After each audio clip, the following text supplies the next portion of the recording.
Dun, dun, dun, Hello, dun, dun, hello. dun, dun, Welcome. dun, dun, dun, dun, dun, dun, dun, dun, dun, dun, dun, dun, dun, dun, dun, dun, dun, dun, dun. It's not Hi, George, you know. Simon. It's tradition now. I can't not dance with Dash during the opening and closing credits. It's sort of a routine now. Gets me in the right mood. Right. I guess let's just dive straight in. Okay. Right. Yeah, let's do the introduction bit. Yeah, let's do it. Yeah, let's do that Uh, part. Go, where's the Simon, go. buttons? Push the Give me the buttons. buttons. There we go. Push the buttons. Hi. So we have some rules here, just easy ground rules. So it should be pretty obvious if you've been around for a while. So be nice and be respectful. Interact nicely like you would like to be treated. Don't post anything if it's adult, rude, or offensive.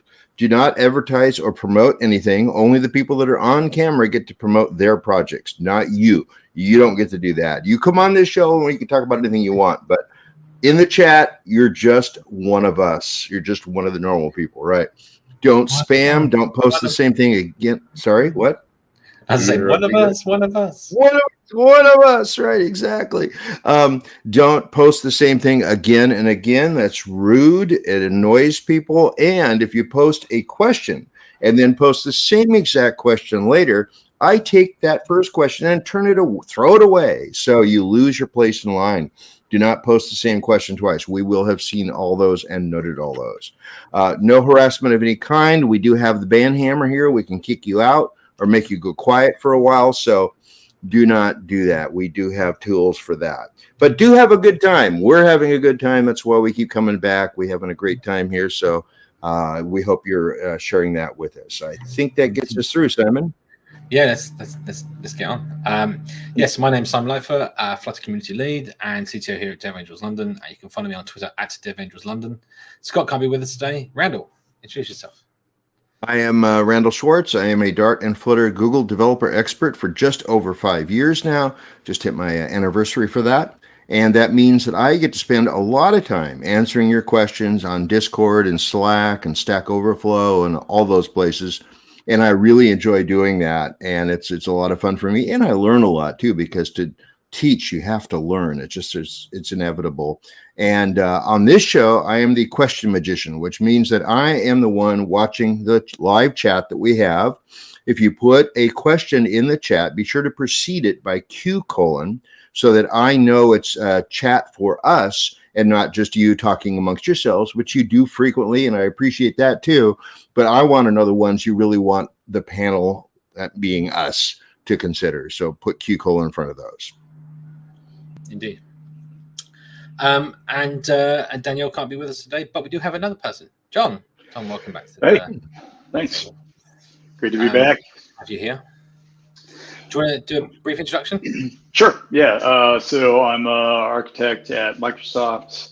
I've done Flutter for a long time and maintain the community Medium site, posting those articles as they come through and keeping that going, and hang out in Discord with Randall, answering everybody's questions. He answers more questions than I do sometimes. So, yes. Sometimes I'm a little behind on work and I don't get to answer a lot of questions. Work has to come first, people. Work has to come first. Yep. For all of us. Yes. Billable hours. I hope that my fan is not too loud here on the chat, but as I was saying just before, it's 32 degrees right now. It's probably going to get hotter in this room over the next 2 hours. So, and that doesn't mean freezing. For those of you in the US, that does not mean freezing. It's the opposite of that. About 97 degrees Fahrenheit. Yeah. So that's warmer than I like. Yes, definitely warmer than I like. So yeah. Anyway. Okay. I think the format today, we're going to try and keep it to the 2 hour mark because, these long shows, it takes it out of us and this heat is terrible. So we're trying to keep it 2 hours. So we'll probably start some live coding earlier and maybe you can ask questions around what you might want to see live coded and then we can maybe hustle a few examples together.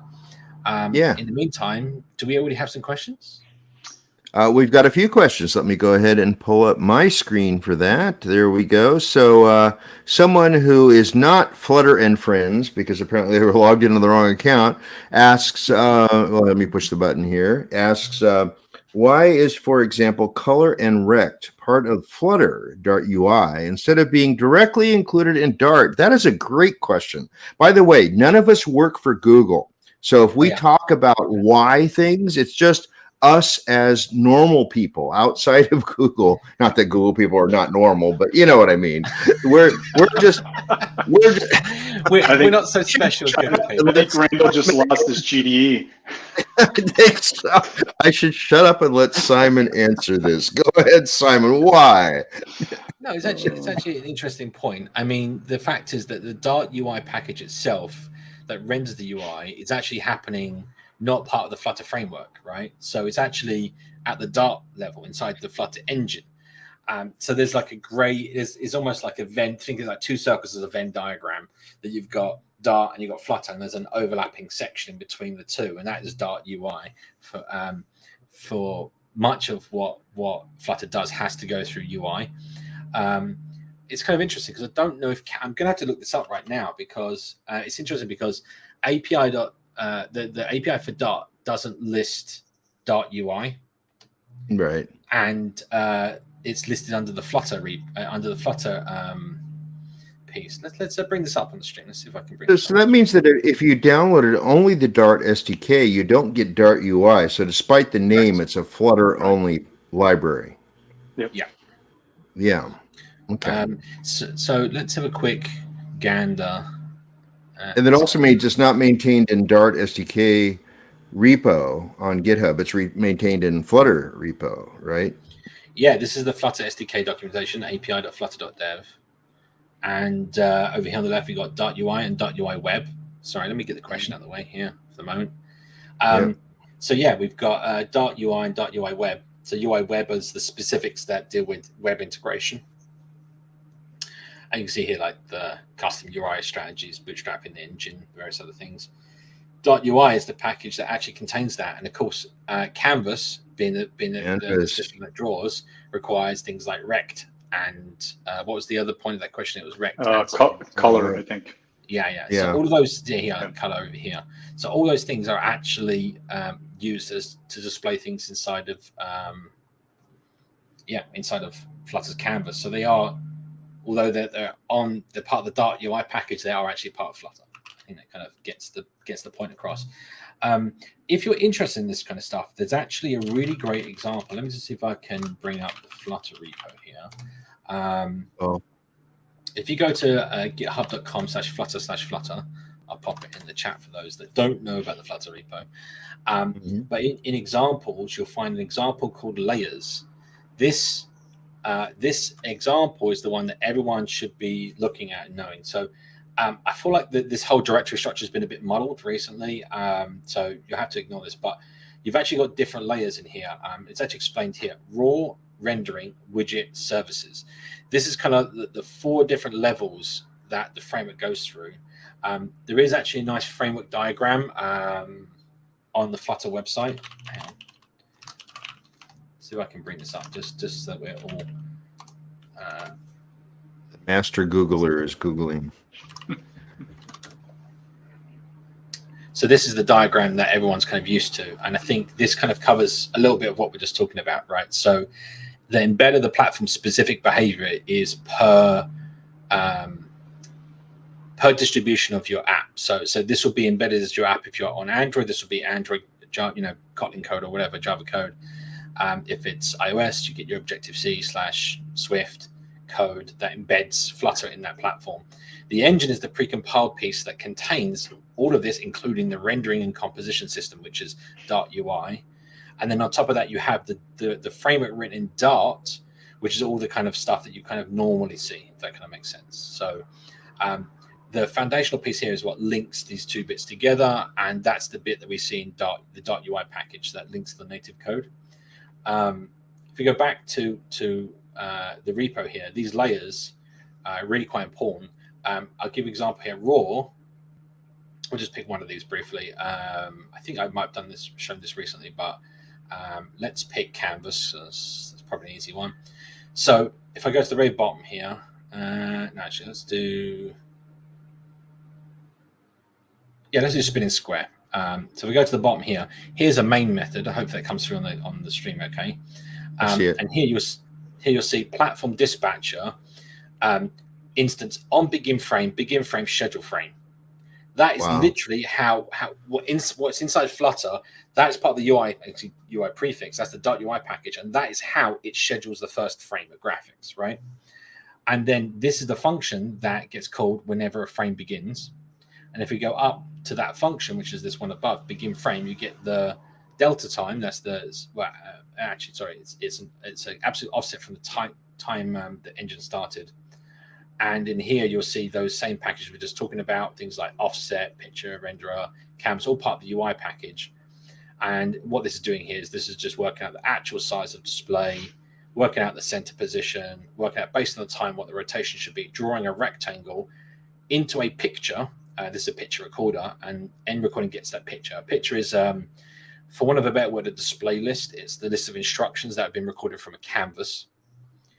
And then that is plugged into the scene composition system. This composes all the layers together, and in this case, it's pushing the picture in a device transform layer, which essentially converts to the right pixel ratio here.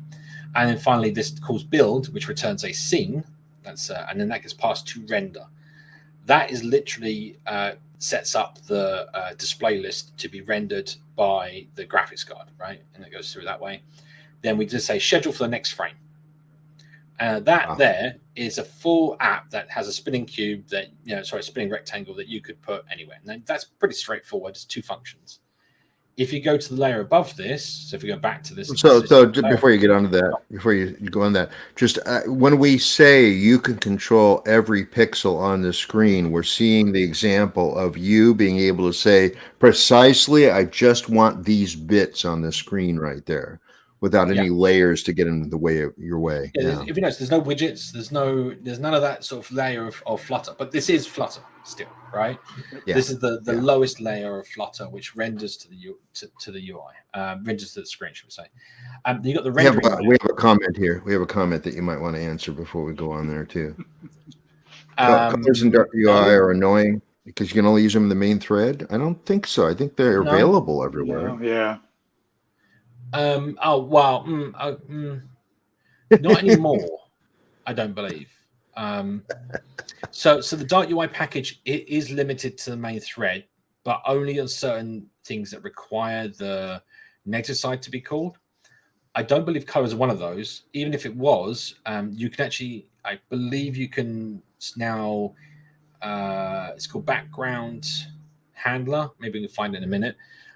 There's actually a initialized background isolate, something like that you can call, and it should set up the background isolate so it can work with the Dart UI package, if I remember rightly.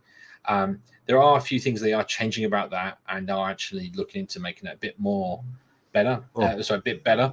But in the end of the day, is a color is just a wrapper around an integer value.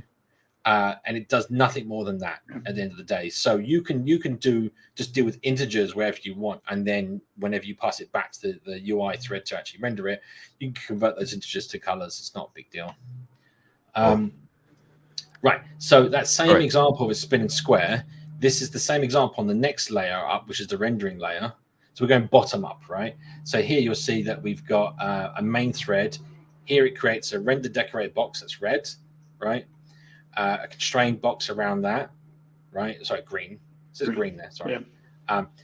Around that, and then that goes into a render transform around, render position. This kind of all layering up to finally set that render object as the Flutter is the view rendering Flutter binding here. This is like the root binding for rendering. Sets it as the root render object to be displayed. Then it creates an animation controller. And when the animation controller goes, it rotates. It sets the transform on the render transform. This does exactly what the other code does, but it's an abstraction layer above, right? So now we're dealing with render objects rather than the raw APIs, which means if we transform one thing, it'll transform everything else underneath, and it has like a whole hierarchy that we can use to our advantage. It has hit testing, has touch feedback, it has all that kind of stuff that you can deal with. However, again, This means that, if you want to change something, you have to like rip these out and reset up the relationships and do all this kind of stuff. We don't want to have to do that, right? We just want to deal with widgets. So that's kind of when we go to the next layer. So the next layer is widgets, and widgets provide the configuration for the element tree, that is the middle tree, that binds the widgets, that's the configuration, to the render objects. And if we look at that one, spinning square here you'll see what you're kind of used to. Stateful widget, spinning square, extends a ticker provider, has its animation controller, and inside that, a rotation transition, a container with the size, with the color, and then sets that with run app. That code does exactly, the end result of this is the code that you just saw, which is the render object tree, and the render object tree does the canvas painting. So these are the abstraction layers that you see. And then finally, you can get a layer above this, which is services, which is kind of the interaction with the host platform. This is the bindings we're just talking about. So this manages lifecycle, isolates, and a bunch of other stuff. There's not a strictly doesn't strictly change anything to rendering per se, but this is what sort of deals with like these are just some examples and some other examples in here, but this is like platform channels and various things like that like loading data from your bundle and various things. This is all like the other layer of Flutter. So those kind of 4 layers are what you see in that. I think, if I bring up the architectural diagram again, you'll see here widgets, rendering, painting, and then on top of the widgets layer, you've got your Material and Cupertino. So hopefully that kind of explains a little bit more to people, because I think that quite a few people have this kind of questions around this, I guess. Oh, I can never see that enough times. Once to go, hey, why not? We'll start deep and work our way up. There you go. Yep. Cool. All right, on to the next one. Yep. Sure. So now that we have element embedding in Flutter Web, do you think it'll be feasible to embed an app on a site just using a script tag and a CDN? I mean, yeah. Yeah. Yes. So Next question. So I mean, the script tag, you can have a JavaScript file that just does the bit for the embedding, right? Which is just setting up, assigning the loading Flutter JS and assigning it to a div tag, and having the binding to basically set up the initial binding between the main JS, the Flutter JS, and the wherever you're embedding it. And you can just it's all statically hostable, so you can just chuck your entire Flutter app up on a CDN, no problem. Yeah, there's actually a Medium article in the last couple of days that has. If I was as skilled at Google as Simon seems to be, I could find it out. I may find it while Simon's doing the next answer. But yeah, it actually talks about now that you can do embedding, how easy it is actually to do that. So I mean, for Gary here, if you look at the last couple of shows, we've been experimenting with Dart Web. So Dart actually has, Flutter actually has Dart has a system of using modifying the DOM tree directly. So you don't so that's the same as like any of these frameworks that you see, right? So if I bring this up on the screen, I'll pop this link in the chat. Dart, if you want to explore the web a bit more, this is kind of interesting, right? So the way Flutter works is it takes the Dart code, compiles it to JavaScript. So you get this Dart JavaScript compiler that's part of the Dart system. But you can actually just call Dart code directly to modify the DOM.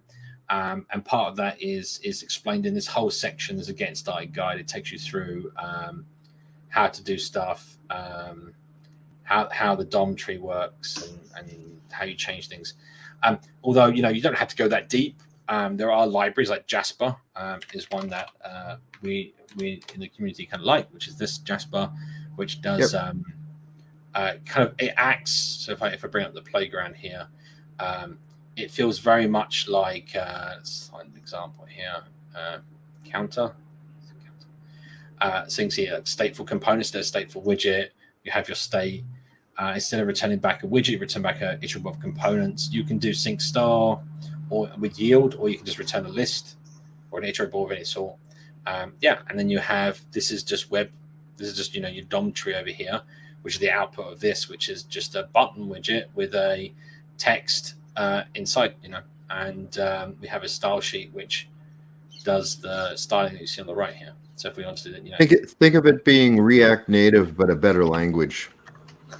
So pretty close, because React Native's using native components, and here we're using native components. This is like a lightweight version of Angular Dart, which still exists, even though it's now being maintained by the community. But it's a little more complicated because it has custom compilers to be able to build the components. I dropped the link to the Medium article in the private chat if you want to throw it in the public comments. Comments. Sure. Thank you for finding that for me, sir. Let's see here. I'm just like, there you go. Like you can just fit around. Like you can see here, I'm just changing the styles, changes. These all can also instead of using CSS, you can actually do it in code as well. But that's a big button. Yeah, press me. Right. So let's get back to where we were. But yeah, press me. But yeah, I just want to say that this does exist, and we've been playing around the last couple of shows. So that also might answer your question depending on what you're doing. Maybe that helps. Maybe it doesn't. Cool. All right. Moving on. Sure. I'm looking to do a light 3D sim inside Flutter. I think, Simon, this question is for you. Basically, some dice rolling. Is there a good 3D engine for Flutter that I could use? Huh, Simon? What do you think? I don't know anyone that's done 3D. Simon hasn't done any 3D before, so. So I'm sure. I think Matthew knows this, but I'll just show this to everyone since they're here. Are you going to pull up your Wipeout demo? Yeah, why not? Here you go. So there you go. Yeah. So this is written in Flutter, and there you go. I think there's actually a previous thing. There's a pre. This is my start. This is one of my starting points. Yeah. But you can do this kind of stuff, right? And what we're doing here, we actually explored on the stream before. So if I bring up, we explored this. I'll see if I can actually run this live in a minute, but I'll put this link in the chat. So this is a little example that we put together called Blizzard. And this is, well, you can see there, 3D snow projection in Flutter. So this was a little example of how you can essentially see like triangle, forward, up, down, left, right. We create like a little scene with meshes and whatever else, and then you can like add stuff in there. And this is just plain Flutter, right? Like with some math, right? There's no real need to go all the way too deep, and especially when you said you're doing dice, right? So that's a really simple thing to render, right? Like it's a box. So you can get away with doing that directly in Flutter without having to go like real 3D engine. All you're doing is doing 2D to like 3D projection. I actually came across. I tell you what's really good. Let me see if I can find it. I saw an interesting tweet just the other day on someone doing some 3D stuff. Actually, hang on. Here it is. I'll pop this in the chat. I'll bring it up first. So there's I don't know this fella. He's a coder. Many cities, basically, anyway, he talks about perspective design. It's got a whole thread here. Is it this one? Yeah. Speedrunner or something like that, if I remember. It's got a whole thread around basically the math and how it's done. So wow. This is pretty cool. And it talks about how it's all done, all in tweets, which I thought was kind of cool. But it is pretty honestly that it looks a bit scary at first, but I think given an example that works in Flutter, given some concepts like this, it should point you in the right direction to kind of putting something together. Maybe we can have a play around with that. But he actually does. Again, I don't know who this is. Don't know how good but he's doing this to advertise his courses, and he has one about rendering 3D graphics from scratch here. So maybe that will help. I don't know. It's paid for, so cool. Up to you. Also, Also, we got this comment here. There's a Dash flying game somewhere, apparently. Unfortunately, you can't tell us the URL because you can't paste the URL to us. Yeah, just to be clear, so for those that are new here, if you try and paste the URL, we won't see your message. They are filtered. Yeah, we don't even see it. It's not like we're filtering it. We don't even see it. So don't even try. We have it turned on because just to stop like spammers and all that kind of stuff. Yep. Yep. All right. Is, that 3D game, was that Roy? I think that was Roy. Hang on, let me see if I can. So if I'm pretty sure graphics was it graphics example? I think graphics example. Let me see if I can briefly find it. I feel like it wasn't too long ago, but now I'm curious. Hang on, bear with me 1 second. Yeah, here it is. We can see that he's busy searching in his other window. There we go. All right. Was this the one you're talking about? I'm kind of curious. Was this the one? Oh, maybe. Oh, yeah. that could be. Yeah. That looks great. The demo from when they were talking about the 3D engine. Yeah. Yeah. Wow. So this is done exactly. This is what you could 2.5D, right? So we actually have a flat dash here, which is essentially like a GIF animation. And then all the trees and everything else are, again, flat. Let me pause that. Again, are flat animation, flat graphics here, right? But they're on a 3-dimensional plane, and that is exactly what that tutorial talks about, which is like doing perspective divide. So you're changing essentially the rectangle that you're rendering this graphic on the screen based on a position in 3D space, right? But it is just still 2D, right? It's just laying. It's called the painter's algorithm. Go check out my talks. I've done a talk at what was it? Flutter Vikings, the first Flutter Vikings. I did a talk on 3D engine and stuff that goes through the basics. If you're interested, anyway. Oh, all right. I think we covered that. 3D. Next one. We've got, can the FCM token on iOS still alive even after the user uninstall the app? Probably not. And reinstall it, then generating new token. I think the token's still alive. Server can send notifications to it. I don't think so. If you delete your data when you uninstall, if you don't delete your data, then maybe there's a chance. Uninstalling your so this all depends on. It's kind of complicated, right? So what you're doing when you're registering forget about iOS for a second. When you register a token, you're basically saying this string of letters and numbers, like a session ID, if you will. This token relates to this installation of this application on this device. That is it. Doesn't link it to a user account. Doesn't link it to anything like that. The back you send it to the back end, and then when the back end wants to send a message to that device and the installation of the app on that device, it will get sent through. However, the device doesn't know it's for a particular application, right? Like it's just sent a push notification. So you can actually have apps uninstalled and still send push notifications to those devices, right? That's one thing. However, it depends on the type of notification. So for the most part, you still need to have the app installed for you to receive it on iOS. I don't know if that's the case because push notifications are handled directly by the system and go straight into the user's notifications. I think that bypasses the app itself. So there is a possibility that you could probably uninstall. However, that's kind of interesting. To be honest, I've never experienced that directly. I have in the past experienced similar things where, a user logs out, but you're still sending a token because you haven't removed that token from the user's account on the server, things like that. It's kind of interesting. I think it might be possible on iOS because the way iOS handles push notifications is different. According to the docs, it says no. There you go then. Docs says no. Or to a blog that push kit on the Firebase. Yeah, it says FCM attempts to deliver the message to the device and the application was uninstalled. The device will discard that message right away and invalidate the registration token. Future attempts to send will result in a not registered error in the API response. There you go.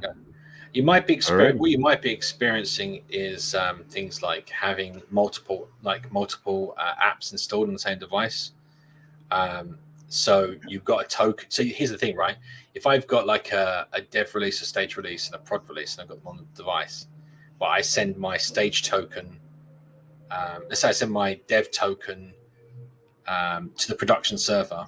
The production server is just the FCM token, right? So the server goes, okay, great, I've got a token, right? And when you send it, it's going to be received on that device. Then you uninstall the production app, thinking that you're removing the app, but because it was a dev key, you're still going to receive it. It's still going to work, right? So you might be seeing other weird, side sort of edge cases like that as well. So there you go. Okay, on to the next one then. Right, we're done. Yeah. Okay. Yeah. What and why is better for organizing files in Flutter project? Oh, it's a religious question. Who knew that we'd get religious questions this early in the show? Yeah, right. Whatever structure works for you. One giant folder. In fact, just one file. Put all your code in one giant file. Then you never have to say import ever. Don't do that. Yeah, just one big old file. Then you can find everything. Your mic is getting topping out there. When you were it's probably. Oh, sorry. I think I know what's wrong. He's too excited. Yes. I get it. So it's worth looking at this. This is package layout conventions, which is from the Dart team, the Dart page. I'll put the link in the chat. So this is kind of like the expected layout of your package: bin, doc, example, lib, test, tool, web. Right? These are all like the standard ways of doing things, and it goes through what is expected in the layout. That's it, that the tooling expects and everything else. So that can also help, right? So when you run when you take to run tests, it runs in the right directory. When you upload to pub, you'll know which kind of example you want to run. But there's a lot of stuff in here to do with all of that. Interesting one is that I actually found this out recently was this tool directory. I always put tools because just I'm making up a file. I didn't know until very recently that there's actually a top level tool directory, and if you put it in there, you actually get they get compiled properly and everything else. And they link up to your pub spec as well, so that you don't have to. You can do dev dependencies and things like that, and have them link up. So that's kind of cool. Just like test cases, just like the test folder. So I can't remember where it is in here. Public tools here. There's a private tools as well. I forget. I'm sure it was in here somewhere. Anyway, you get the idea. You can go look for yourself. But yeah, we talk about like inside your lib directory, how you want to organize your app files. I mean, there's I think there's no script. Two major schools of thought. Yeah. One is to organize by features and have all your the components of that feature be under that, and the other is to organize it by major areas of components, and then features kind of straddle that. Right. I started that way, but I think I'm leaning more towards now feature folders. I think this makes a little more sense because it also means on a larger project, people can work in one area and then other people can work in another area and have fewer conflicts back and forth. I also find that, when you start getting, let's say in the area where you're doing types, you have widgets, you have pages, you have like these big sort of like folders which contain all your widgets and all your pages. Well, then some of those are only being used on a certain page. So you kind of you end up having to scroll up and down and like navigate your tree in hierarchy, and it gets kind of unwieldy. Recently, we did a Flutter Dev Camp. We announced actually the winner, not the winners, the certificates tomorrow. But we've been working on a package called Wow Shopping. I put the repo in the chat here. This is an example application, and here you'll see that we've kind of got a mix, right? So you can see here we've kind of got we've got app, some top-level app stuff, back-end, features, model, utils, widgets. So these aren't all the widgets in the app. These are just the widgets that cover maybe all the features, right? But when you go into features, we might have, I've got to think about something that's in here, maybe cart. There you go. So we have a feature for the shopping cart that has cart and checkout page in there, and that has a subdirectory called widgets, which are just the widgets that relate to the cart. So that, there's no strict and hard way of sort of like doing this, but organize it that makes sense to you, and maybe you can use this example. I don't mind, but yeah, it's a top level app, assets config theme, maybe at the top level, back end of the app, whenever like repositories or back end logic you want. Maybe you have a top level utils for like formatting or something. So yeah, maybe take a look at that. Maybe that kind of helps. Yeah. When you might change, from project to project, right? I mean, if you've got a small project, it may not make sense to create a bunch of folders for one file in each one, and exactly. a dozen or two. If you've got like if you've got a single screen app, you're going to have like a one folder with like a few files in it. That's it. Right. Yeah. Right. And Andrea Bizzotto just came out with a really, really wonderful posting on the next layer down. What is the architecture of the app itself? And I'll put the link in the show notes. And actually, Simon, if you want to bring that up, it has nice pictures. Pictures are good. Yeah, I think this is the one that I actually we showed on the show before. Yeah. Yeah. He did an update. Yeah. Just the other day. This is really nice. I've been advocating this layering for a while, having seen how well it works for my clients. So I really like the knowledge here. And of course, all these boxes in the middle are RiverPod, but that's fine. RiverPod's used for lots of different layers there. See if I can get this on screen here. There you go. Yeah, I mean, it's not too dissimilar, right? Like you want to keep your user interface separate from your business logic. So that's then they split up into three main layers here. So you've got your application layer being services or things you want to connect to. Right. Domain layer, that's your domain specific behaviors. That might be models, view models, something like that. And then finally you have what you send and how you interact with your server. So this is DTOs or data transfer objects and data sources. So this is just like your API class or something. So to be clear, this is kind of an interesting one. I see this too often. You don't ever really want to use your data the things that you send to and from the server, the models, in your UI, because your UI has a different set of constraints versus what you need to send to the server. So a good example of this is, let's say, blog posts, right? You might have, hopefully you can visualize this. Maybe we could do a little example, but let's say you have blog posts and each blog post has a user attached to it. When you get those blog posts from the server, you're going to get a list of objects and it'll have like the user ID against each one. You don't get the full user. You don't get the picture. You don't get their name. You don't get other information. So that's where so when you receive that blog post object, that is a data transfer object. It has reference to other things, but you probably in your repository layer here, in the repositories, you probably might have a little cache of your already fetched user accounts, like that contains their name and their profile picture. So this way, when you resolve that back to your domain layer here, you go, oh, go fetch all the profiles I have already, and the ones I don't have, I need to go back to the server, the data source, and fetch those accounts because I want to display them. And then once I have all that data, I then put it into my model, my domain model, which will have a field called user, which is their entire user profile. And that gets sent forward to the application layer and back to the screen. So what you're doing is that you're hiding abstraction of how the API works, where it should be in the data source, in those lower layers, and not in your UI. What you don't want to do is, I see this quite a lot in app development, is that they put people put lots of stream builder or future builders or whatever inside their front end that goes and makes API requests. So they'll do one, say, let's say for the blog posts, and then they go, on each time as that blog post comes on the screen, they'll go, oh, I don't have the user, I'll go fetch the user. So now you're hitting the server with all these things, but then you could have cached those when the user leaves the app and comes back. You could already have the user profiles that they last saw, right? You can have a time, a time to live on them, and how long they stay in the cache for before you go fetch the profile pictures again. And the key to understanding this, sorry, go ahead.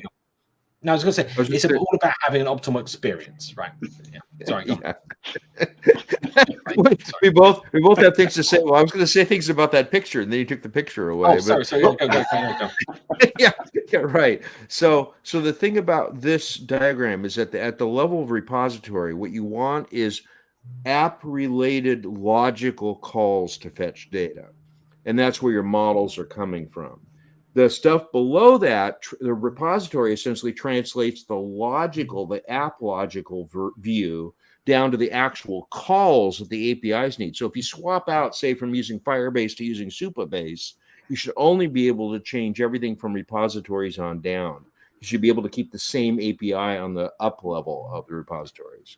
It's another example there of what we also see is like people putting Firebase documents, like document snapshots and everything else, all in the UI and all across the front end of the app, and that's just, you're asking for trouble, right? I mean, imagine you realize you want to switch away from Firebase, you don't have to rewrite your entire app, right? Yeah. So yeah, learn to layer. Use just like wearing clothes for outside. Learn layers. Very important. I don't believe I just came up with that. All right. We need to move on quickly. All right. So I'm handling form input within my widget class. I want to move this logic to a controller. I use provider for state. How can I help form input in a controller? How can I handle form input in a controller in a clean way while using provider? I'm handling form input in my widget class. I want to move that logic to a controller. I use provider for state. How can I handle form input in a controller in a clean way whilst using provider? I mean, when you create your controller, you're still creating it from the UI, right? So you create it like in an init state, and you can access your provider objects from there. You can also, like, that's if you do a read, like context.read. You can't do watch. If you do it in did change dependencies on your state object, you can do watch. But what's great about that is you can actually do, let's say controller dot, I know, I'm just trying to think of like user. Let's say user is what you want to get from your provider. You can say controller dot user equals context dot watch user, right? So whenever the user changes, it updates your controller with the new user. You're just putting that logic out into a separate class.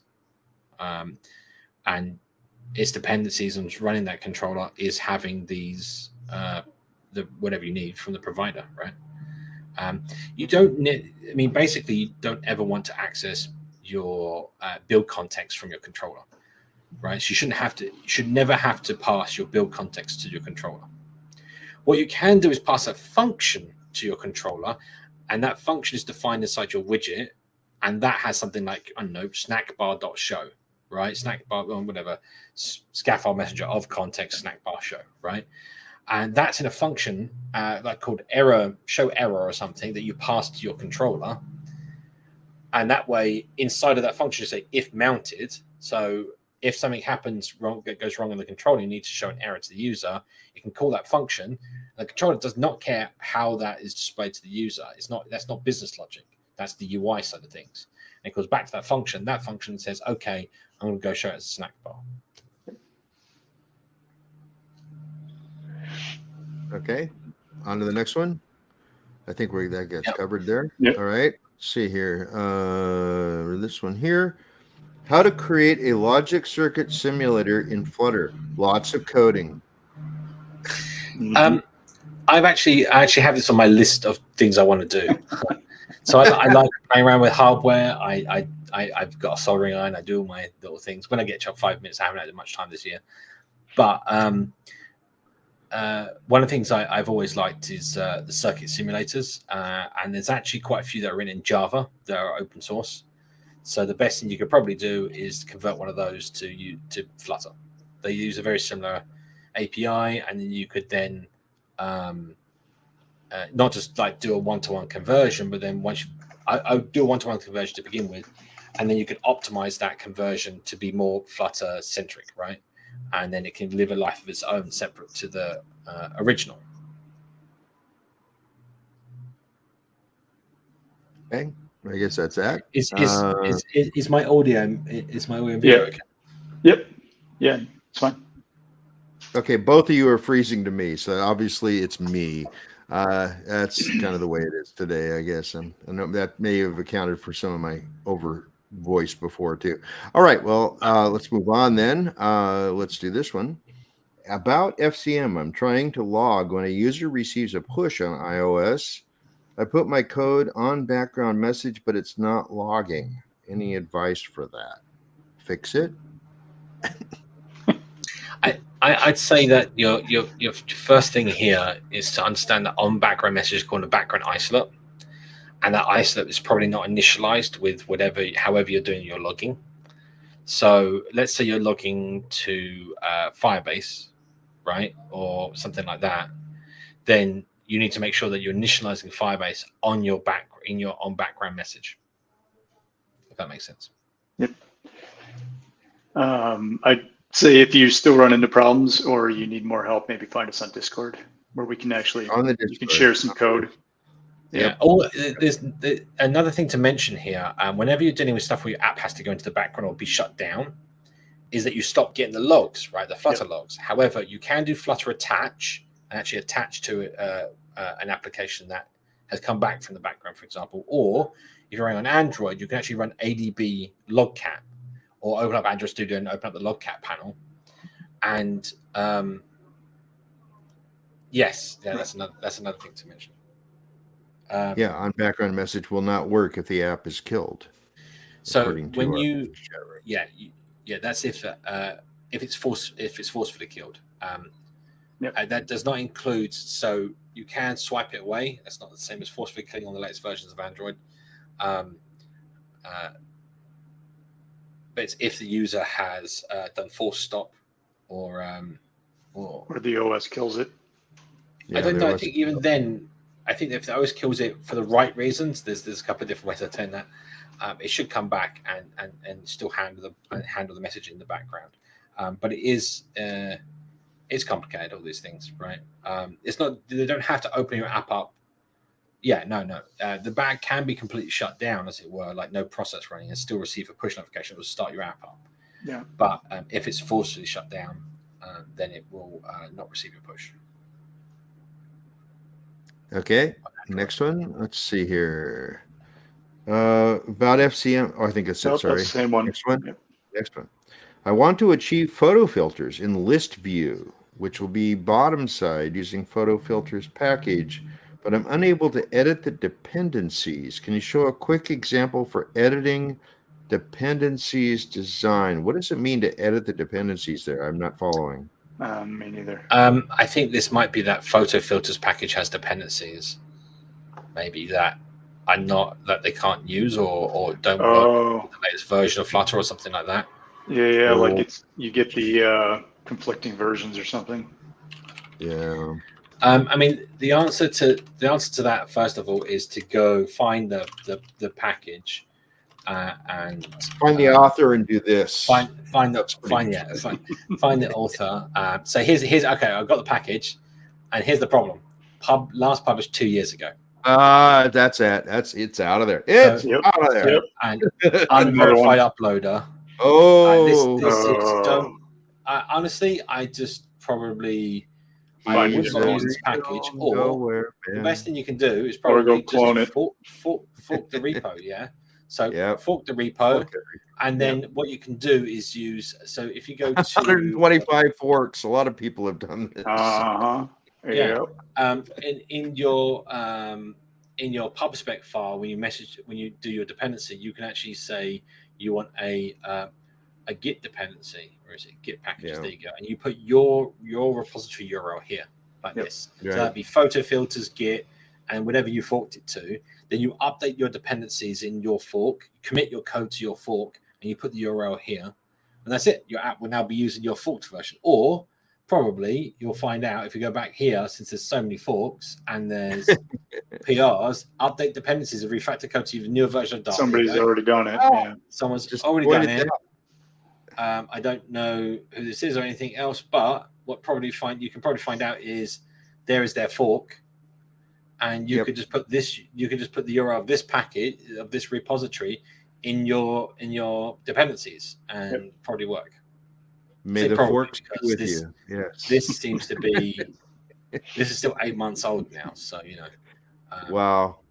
But yeah, it also might be worth you said photo filters, right? But you might find that someone's done maybe another package that is an updated version. I have no idea. Yeah. Doesn't look like it Photo actually. So filters. maybe Photo filters maybe that's what you plus. should be doing. Update it, call it a different name. Photo filters new. I don't know. Plus. Photo filters plus. Then it could go into ours. Photo filters, maybe Rutvik. There you go, and then publish it to pub. Follow the guide for publishing packages. Yep. There's something in the chat here. Let's see. This is nice. Unverified uploaders, my favorite Flutter contributor. Try and use all those packages from that person. Yeah. I actually, we actually had the ecosystem committee, Flutter ecosystem committee, which I'm a member of, and a bunch of package authors had a unconference recently about pub and some of these things, and this was brought up that when we changed, so I don't know, people don't know this, but we used to have the package author's name and their email address right on the package, so it's super easy to contact them, ask them for changes, tell them that something's out of date, and you could do that. Then we got these what they call verified publishers, but then every publisher, every author has to be a verified publisher, which diminishes verified publishers then, right? So you kind of got like, then you had to have a domain, and there's a whole other side of that you had to deal with.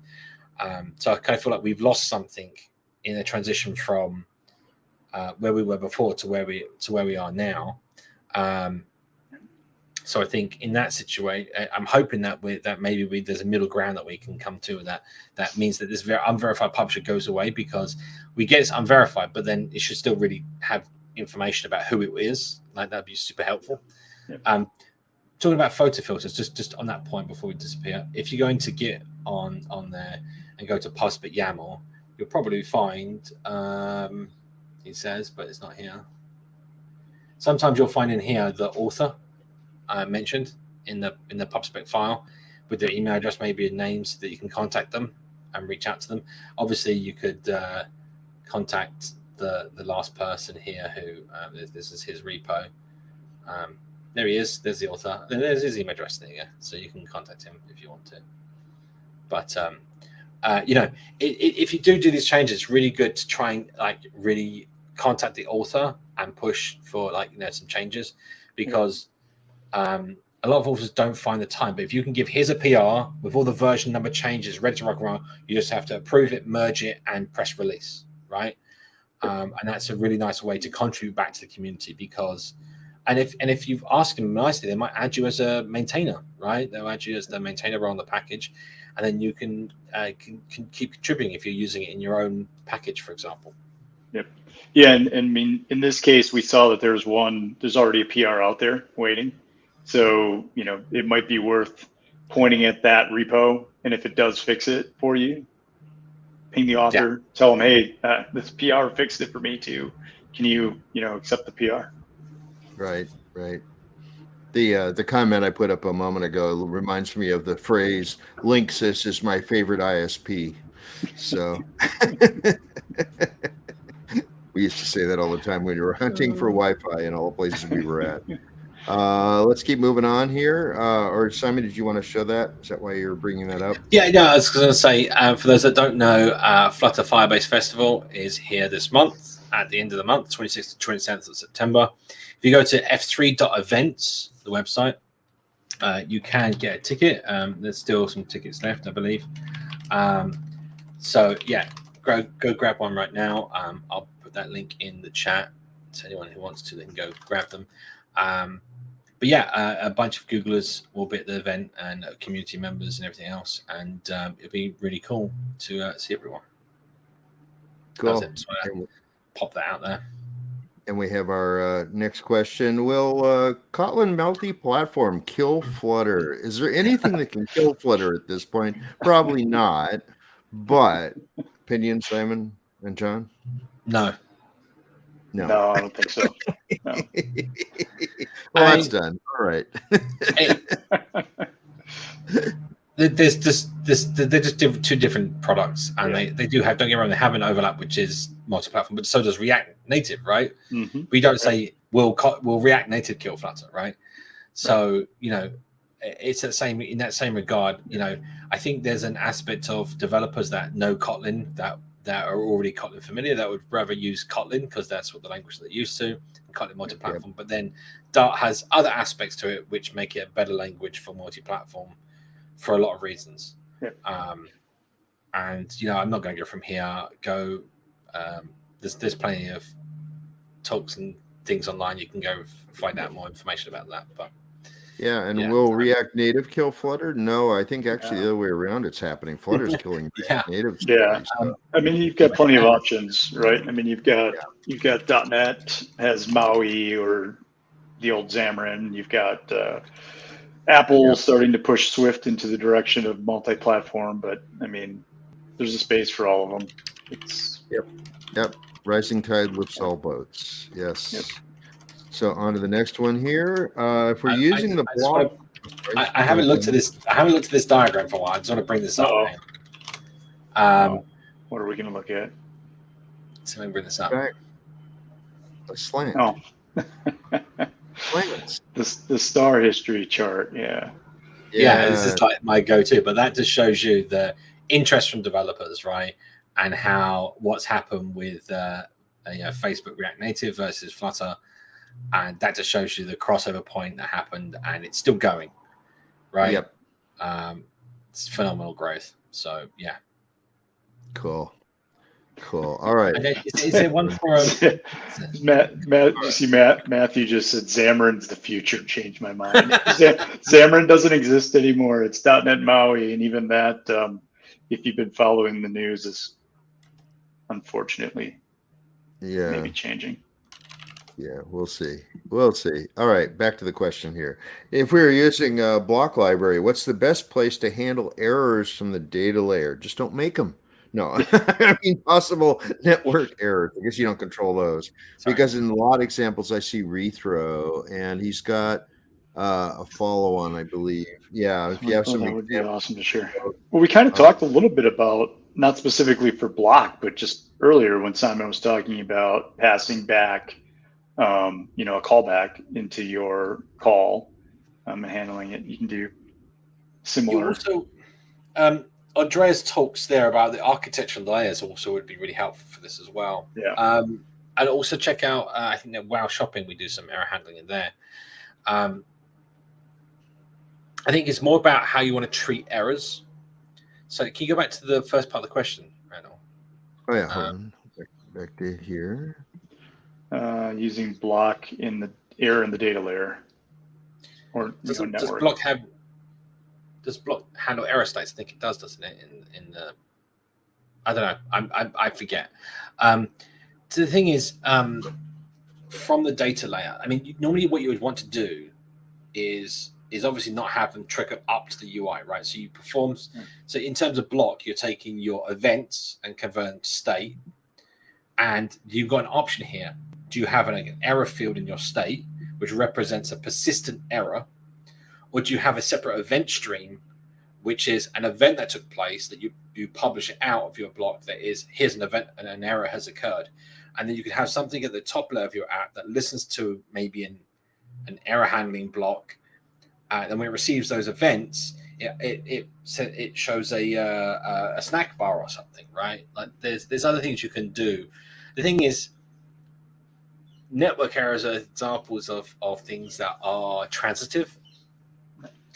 And for most examples, most people don't really handle network connectivity properly in their applications. Like from an aspect of you might be going through a tunnel and you'll get a network error and no option to retry, or just come straight up without even retrying itself in the background without the user noticing. I mean, there's so many better ways of handling errors and conditions. Like we talk about error, but there's two forms, right? You have an exception and an error. Now, an error is normally something you cannot recover from. An exception is something you can normally recover from, right? That's kind of like the sort of terminology that Dart uses. And like you might have like range error, like when you access we use the square brackets on an array or it's on a list and you access something out of range, you'll get a range error. But that is a programming error, right? It should never have got into the situation in the first place. So that should completely throw, not be caught, can't get caught by your uncle exception handler and be logged to your backend, so you can go fix that issue, right? However, when you get a network exception, like saying that, oh, your socket disconnected, then what you probably want to do is have a graceful way of handling that, saying, okay, I'm going to delay for a little bit of time. There's actually a thing called exponential backoff. And that's where you say, I'm going to delay for a little bit of time, like 300 milliseconds, and try again. Oh, it's still got the same error. Okay, I'm going to delay for 600 milliseconds, for 2 seconds, for 3 seconds, for 8 seconds. And when you maybe get to a certain limit, like 30 seconds, well, then you go, oh, I'm going to give up. And then you tell the user, sorry, couldn't do your thing, right? The other way of dealing with this is you go, am I even connected to the internet? If I'm not, the request still goes through. On the UI, they've sent their message. And on the UI shows them that it's being sent, or it shows some progress. And that's just sitting there waiting for them to go online. And when they get online, then it sends the message, right? But that's all about your back-end business logic and how you handle that. It's very much your specific use case. I think a lot of people do this, build an app that is more like a website. I sit in front of an API and just do it as with the view with directly access to the API. And you can do that, but it's not a proper app. Like, it's not. There's a lot more work that goes into building a proper app than just that. And one component of that is watching whether or not you're connected. And that's the segue for me to pitch my Dart and Flutter channel once again. I just did the most recent article a couple days ago on, in fact, how to watch using Connectivity Plus, how to watch whether you're online or not and get a stream out of that. So go check that article out. It's one of my, well, it is my most recent posting to that, but I have a lot of other great stuff on that channel. So I've just pasted it in the chat. Go like and subscribe my channel. Thank you. In a new tab. Don't leave us. Yes. New tab, right? Yeah, not. Don't stop watching this show. Make sure you click on the open new tab. All right, that's enough of that one. Let's go on to the next one here. Let's see. Any prefs for handling multiple environments? Good question. Dev, staging, prod, and Flutter mostly used one build per connecting environment via Flavor, but have good experience with in-app environment selector for one non-store build. Does that make any sense? Yeah. First part does. So I mean, yeah. You can. So it really depends. So it's the problem here is like certain things in your app might depend on the build itself being flavor dependent. So things like you might have a different Firebase backend for each different flavor. You can't just switch that out when the app is running. It doesn't work that way. So you are dependent on builds then. And most of the time with Flutter, you are actually, not Flutter, with mobile apps, you are dependent on releasing doing different builds. However, if you can get away with not doing that, let's say you've got a RESTful API and you don't need Firebase or any of these other things, maybe you can just do it in your app and do an environment selector. Quite a common use case, quite a common thing that people do in Flutter apps that I do and I've seen people do is you do different entry points. You have main_dev, main_prod, main_staging, and then each of those may provide different configuration for each of your app, and then you just do a target, right? So Flutter run -t or Flutter build -t with the main entry point, and it will build it in a different way. The nice thing about that is it's tree shaken, right? Which means that anything that's not directly dependent from that entry point down the hierarchy is not going to be included, right? So you get this benefit of if you include something, let's say an API key for production in the prod file, an API key for dev in the dev one. Well, the dev one's never shipped in the production. The production never ships in the dev environment. Even though that they're in the same code base, they're never going to be shipped the same. So that, poor example, but you get the idea. Another thing you can do is Dart defines. Dart defines are, again, constant values throughout the lifetime, and they're done at build time. And that way you can kind of inject behavior for build. During build, that can change the behavior application. So things like having a free or premium version of your app build or something, and it literally won't include whole swaths of your code. It's the same as like surrounding a print statement with kdebug mode. Kdebug mode is again, it's a Dart defined constant flag. And what will happen is if you do that, when your app is compiled in production, that whole if statement is just ripped out because it's always false. It knows it can never get to that print statement that's inside there. That means the print statement's not included. Neither is the string. Nothing inside that if condition is included in your final code, right?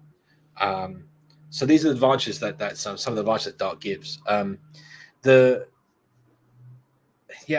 it's just per example. I don't think. I just published either this morning or yesterday on the Flutter community Medium, just kind of I forget who wrote the article, but an article talking about this, just kind of giving a brief overview of a few options, the pros and cons of each, and such. So it's not super in depth, but it gives you enough to kind of see some of the options, how to implement them, and why you might use one versus another.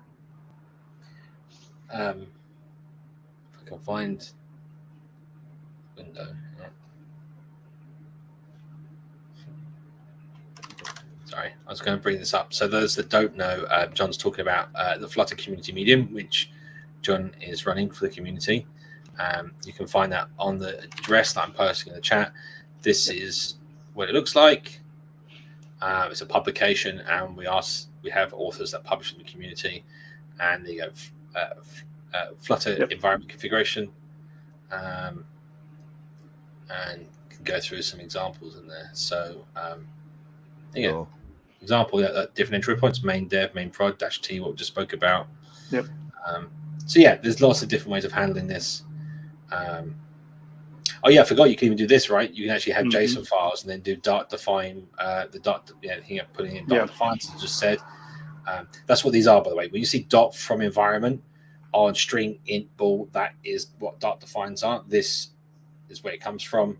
And when you run your app, maybe this is above here. Right above, yeah. Yeah, here, Dart define from file. And that'll pull in all the variables from the file, which is really helpful. Yeah, there's a lot of stuff. Cool.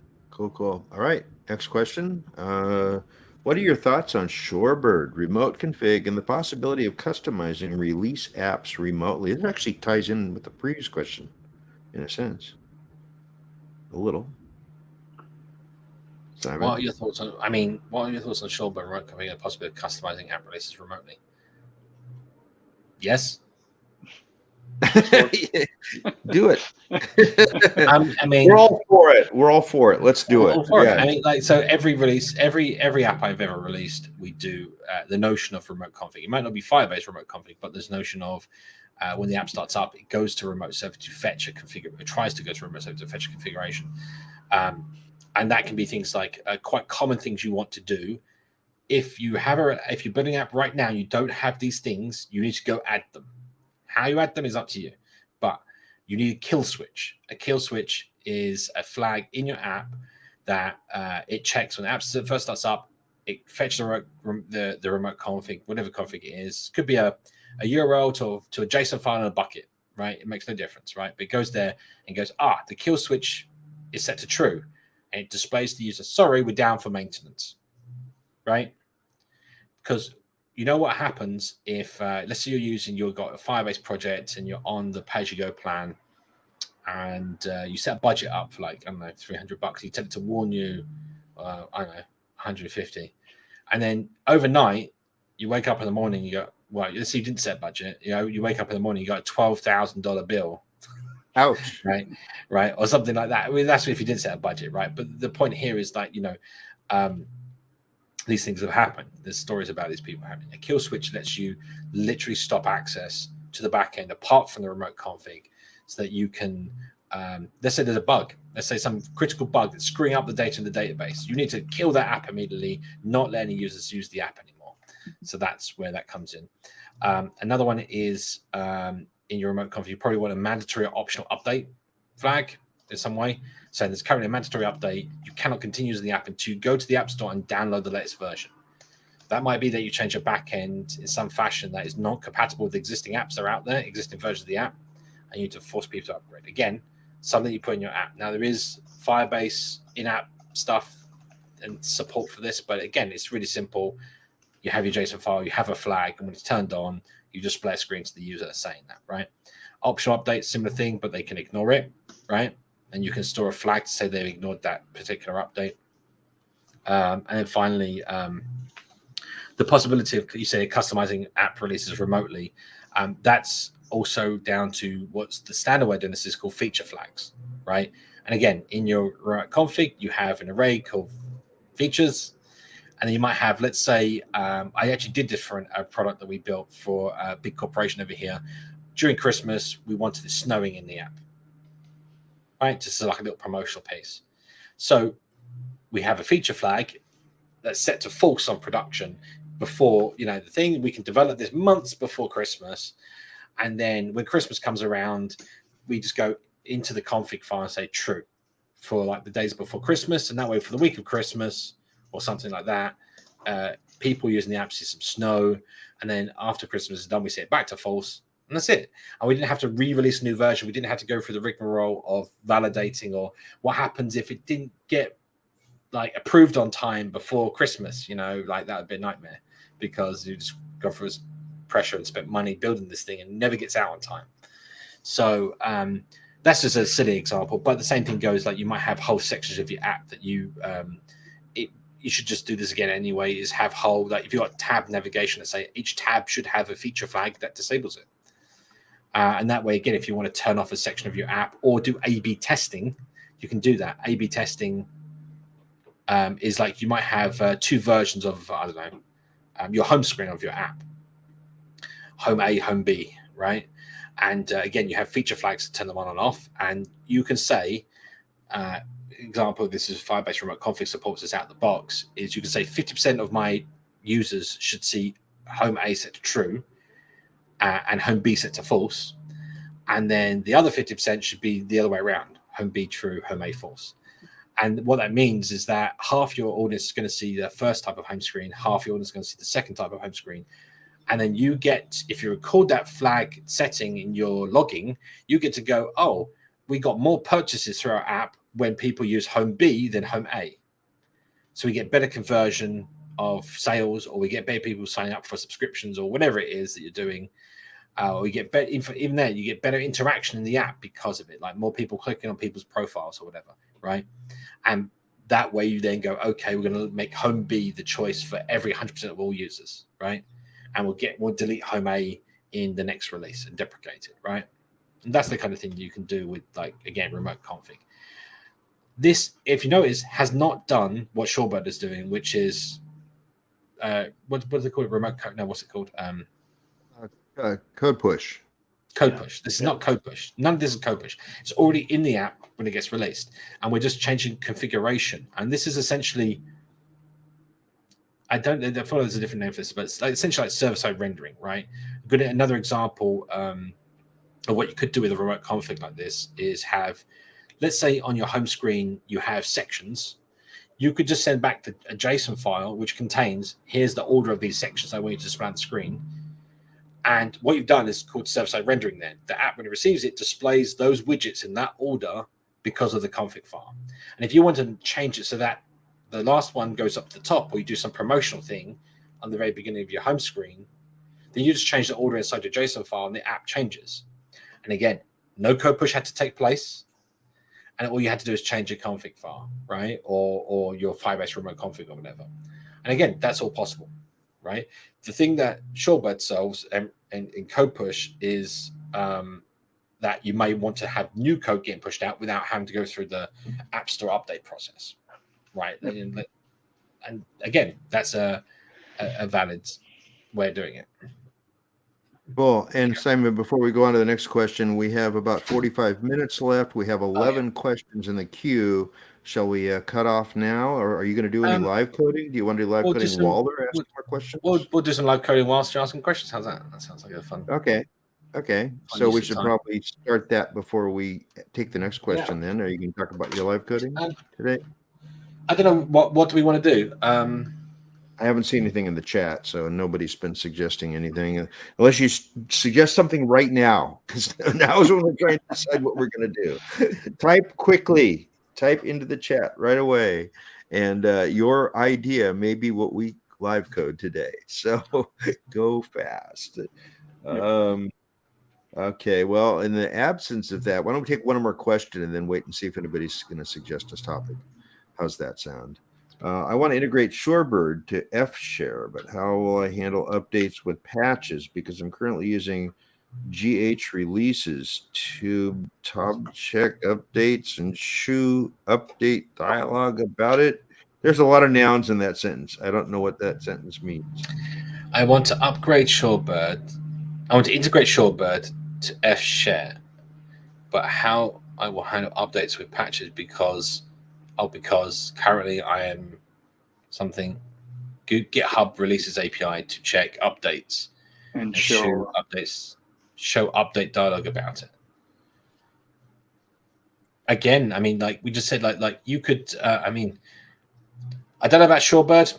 Don't know how that integrates. I've not even tried around with it, so I couldn't tell that. But a good example we're just talking about is, you can do your release, and then once let's say with Shorebird, you do your release and you talk about it, and then you have your app have the release processes in GitHub update a JSON file somewhere where the app is looking for and tells the user there's an update, and then starts the Shorebird process off, I guess.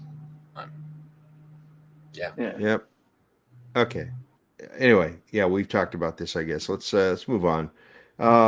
In my Flutter interview, they asked how to handle concurrent access on list operations, but I told them Dart is single-threaded, so nothing like that will happen. But I think that's wrong. Simon? No, He's that's calling correct. Simon from below. Well, Simon, if you come from languages that are multi-threaded, let's say like C, C++, when you deal with multiple threads, you deal with a thing called thread synchronization. This is when you have, let's say you have a variable, I don't know, an integer with let's say the counter example, right? And you have an integer with your count of how many times you press the button. And then when you press the button, it actually updates the count from a second thread, right? Now you have a problem because your second thread might be trying to add to that value while the first one's trying to maybe add to that value as well. And then you'll get, at some point, it has to read the value to add to it to then write it back again. And they can be overlapped in some fashion. That means that you may lose a count, right? Or something may not go right. So that's called thread synchronization. It's about synchronizing threads so that doesn't occur. And there's so many ways of doing that. There's things called semaphores, spin locks. Come on, help me out, guys. It's been a while. Yeah, really. With Dart, we don't worry about stuff. Yes. Yeah, exactly. There's a bunch of stuff, right? Now, the point here is the model of most programming languages is more of a memory space. So it was detrimental in the earlier systems, mainly because of memory requirements, memory limitations, should I say, that you would have different memory spaces for each different thread, right?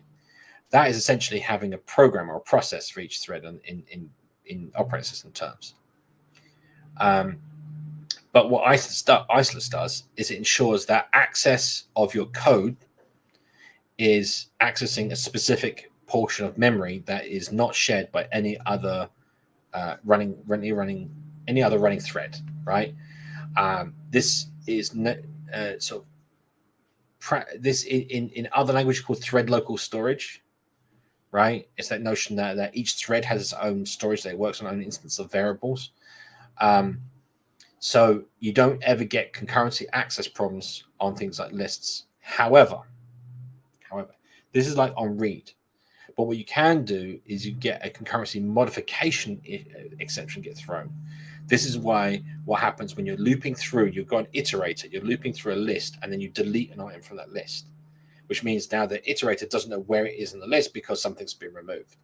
So in those situations, you duplicate that. So you see a for loop and you'll see like from, and you'll say list.of and whatever it is, right? And you basically make a copy of your original list so that you're looping over a copy. So as you're looping, you can delete stuff from the original list, right? That's kind of a thing. But that's a specific behavioral issue, not a concurrency issue particularly, right? Maybe it's called concurrent modification, but it's not really concurrency in the standard way of thinking about it. So what we have, sorry, I'm kind of answering this funny, but what we have is isolates, right? Isolates are this notion of an isolated memory address space That's that thread local storage I was talking about with code. And that way you spin up multiple isolates, and each one acts independently of the rest. They cannot access the same variable. It may here's like when you start dealing with, if you ever start dealing with multiple isolates, you'll drive yourself crazy if you have singletons, right? Because what's going to happen is you're going to access the singleton on one, change a variable, and then the other isolate access another singleton. You think you access the same instance of the singleton, but what's happening is they've each got a singleton of their own. You need to look at the hash code to see if they're the same instance, and you'll find that they're not. That's because when you first accessed it went whatever .instance and went, oh, I don't have one, and make one over here on this other isolate because in its memory doesn't have that one. So this is why in Golang and other modern language you have like a messaging system. This is so that you can transmit data between two isolates, right? And Flutter has that as well. It's called ports. On Dart and Flutter, and that's how you transit data between different memory spaces. Does that? Well, that was hey, we have we have some live coding requests in here. Let me see if I can pull these up. Oh yeah. Towards Go for it. List here. Here's some live coding things. Here's one of them. Custom text field where we modify the outline text field implementation to have a label on top without using a container. There's one option. Okay. Sure. So, and another option is a responsive widget that looks different depending on available space with custom render object, for example. Ooh, that could be cool. Sure. Here's another one.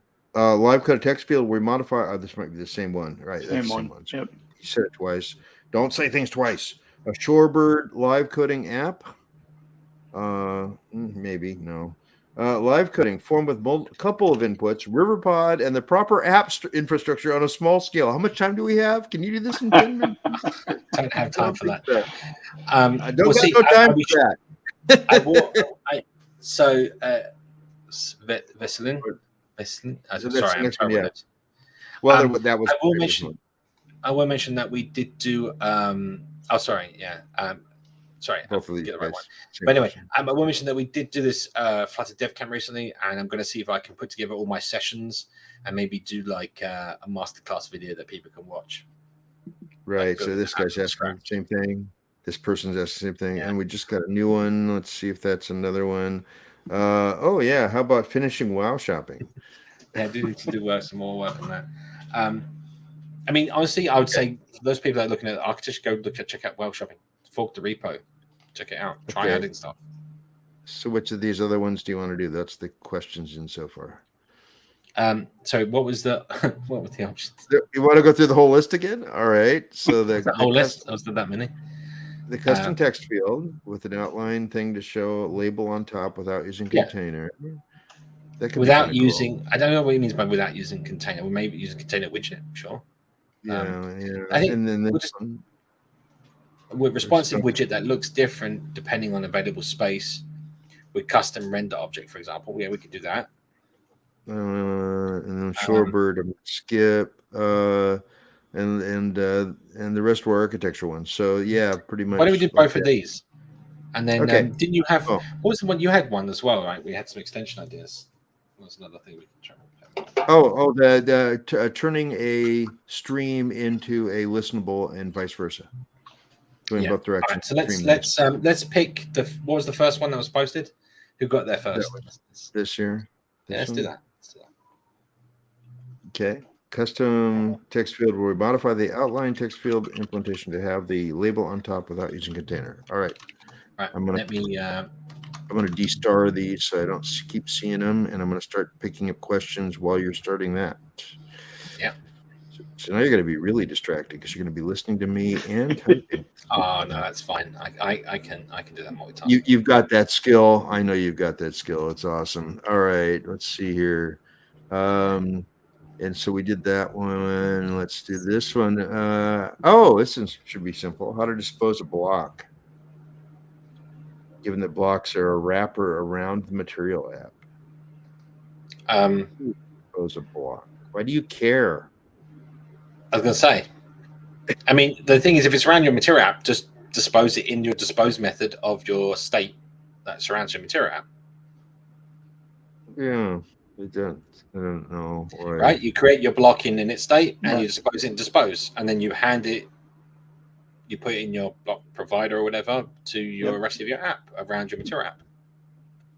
I Done. think the thing may be that you've got persistent data and it's large and you just know that you're not going to use it anymore. The problem with having a block is that you are tied to the fact that you are still in your material app below it.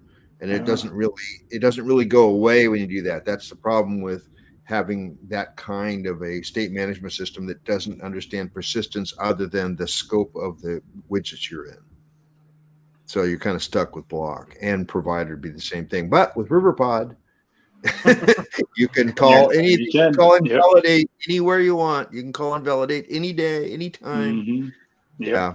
So one of the advantages of RiverPod is it's a lot better designed for stuff like this. Despite all of the detractors that keep telling me that I'm a RiverPod shill and I must be getting paid by Remy, but no, just use RiverPod. That's the answer for that. Next one. Can you talk about finalizers in Dart, Simon? Yes, you can. Okay, next question.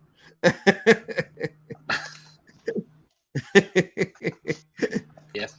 What does someone want to know about finalizers? I mean, I don't know what you want to say about it. I mean, so what happens is, so those that don't know, there's a class called finalizer and allows you to access the to run some code when when an object gets garbage collected. So that's what finalizer is and how it works. I think I'd say I'd go a little bit further and say, sorry,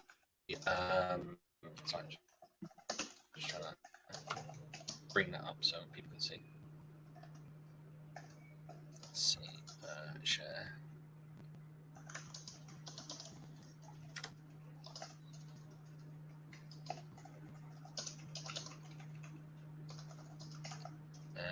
Let's see if we can get this on the screen at once. There we go.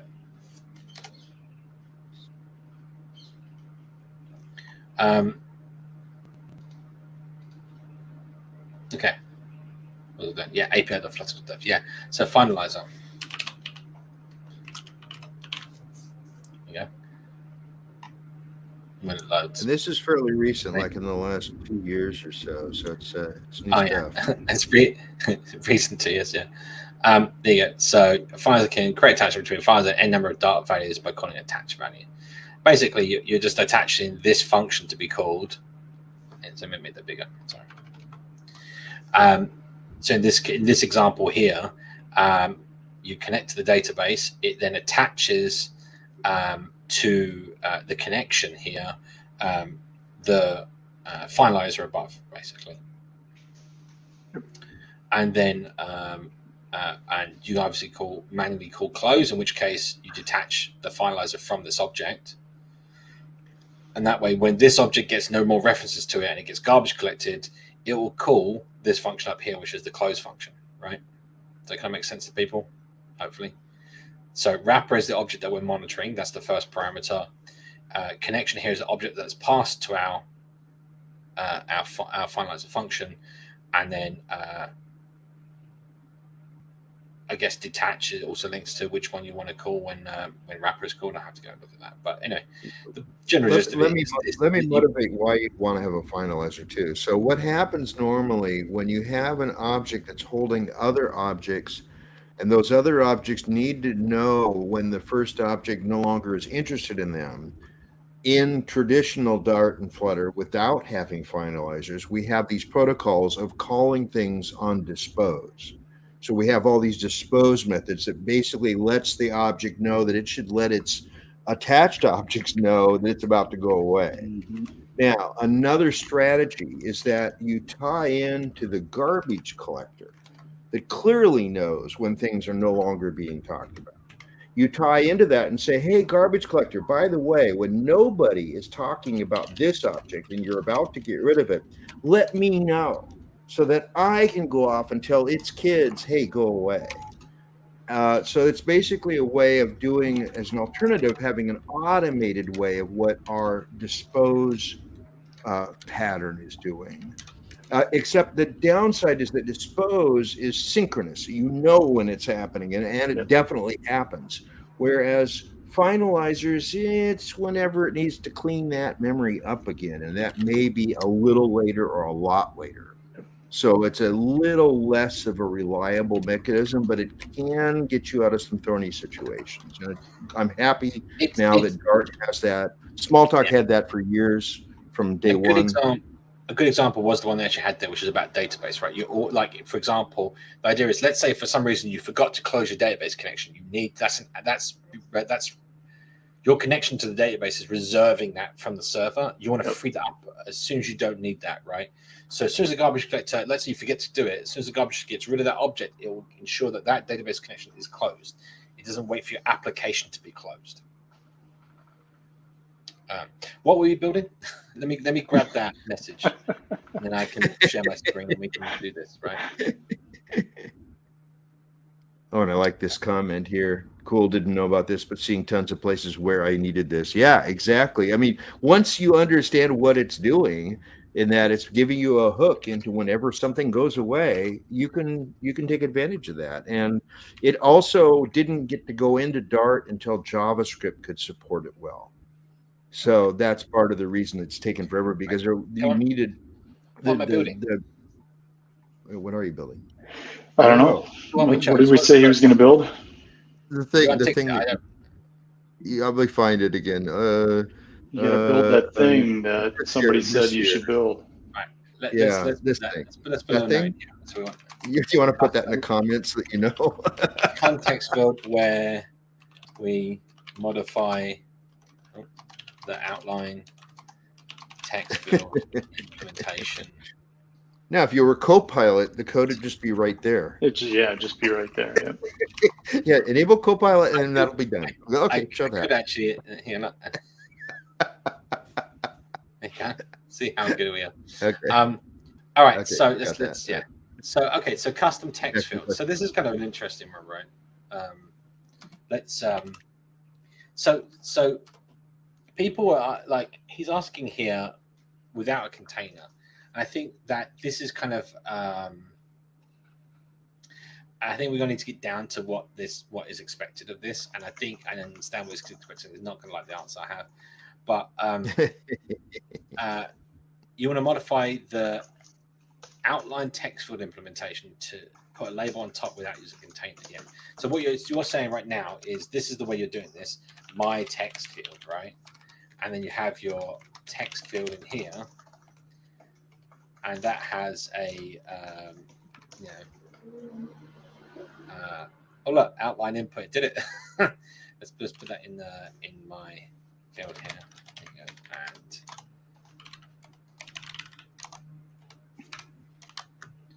so let's put safe area in here. Let's change it to scaffold.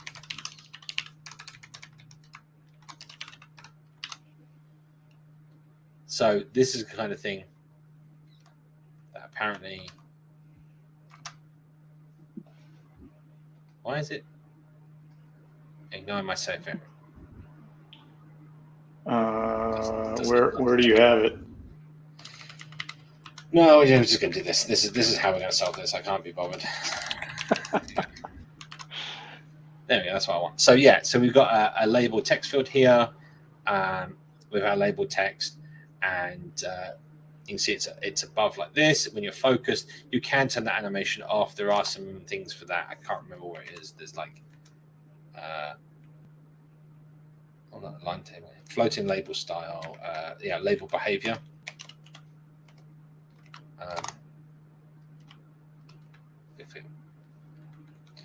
Floating label. I think auto is the default. Sounds like always. So this is like your kind of maybe default. So even when the field is not focused, it still shows the label above. But this is like the default material design thing, right? And I think that this is the thing that gets people a bit confused. Like, how do I not do material design, right? So believe it or not, the answer is to put null here on decoration. And what you actually have is there is a text field here. It just doesn't have a decoration anymore. If you don't specify null, it gets a default const input decoration. That's like the default value, and a blank one means it will go get it from the theme, and that's the kind of behavior you kind of normally expect. But if you do this, then you go, okay, well then how do I deal with this now? So now you can then wrap that. And this is the thing that he'd say he doesn't want to do, I'm guessing, which is a container, right? So this is like cross-axis line stretch. And then you put your label above. Of course, just put label, there you go, above, right? So now, and then we can even wrap our text field, for those that don't know, in a decorated input.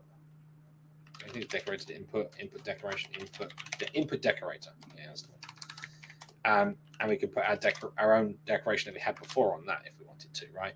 In this case, I'll get rid of the floating label and just use the outline border. So if I make that const for a second, get rid of those underlines. What's the replacement for caption? Body small. Right. So if I save that, here is a very similar approach to what we had before. Now we have a label, we have our text field. And see, it's still text field. It looks the same because it's still using the input decorator, but we can do whatever we want, right? So I think the question here is more about like, how can we do this, but without having an extra widget, right? But my thing was to say here is, why would you want to do that? Right? Like this works. What is wrong with this? Like, and normally the case is you don't want all of the fields from text field anyway, or you want to customize it for your application and call this, app text field, right? And then this has a particular field for controller, right? So in here we can pass over the controller, like editing controller, if we wanted to override it, right? And only deal with that instance, right? Sorry, not super. This controller. Now, there is some downsides to this and some good sides. I'll explain. So this might be something that you might do, right? So now, hey, what? You had a console, yeah. So this might be something that that you might do, right? So now you've got an app text field. You've got a controller, you can pass it in, you can do what you want. You can start expanding this to take whatever fields that you want to from the texting that you want to use. Because most of the time, you're never going to override like cursor, right? And if you do, you want it app wide, right? So this is kind of, this is abstraction, right? This is what you want to do. You can do your own custom text field, right? So text field itself, so first of all, you have text form field, which is slightly different. That is that's called there's actually, you can do your own form fields, by the way. So if you wanted to, you can actually say for that, well, I'll show you. If I convert this to a stateful widget, I can make this a form field, it's called form field of string, yeah? And then this needs to return back a form field state, right? And if I remember rightly, this should do the job. Something I'm missing of string, yeah, not that string.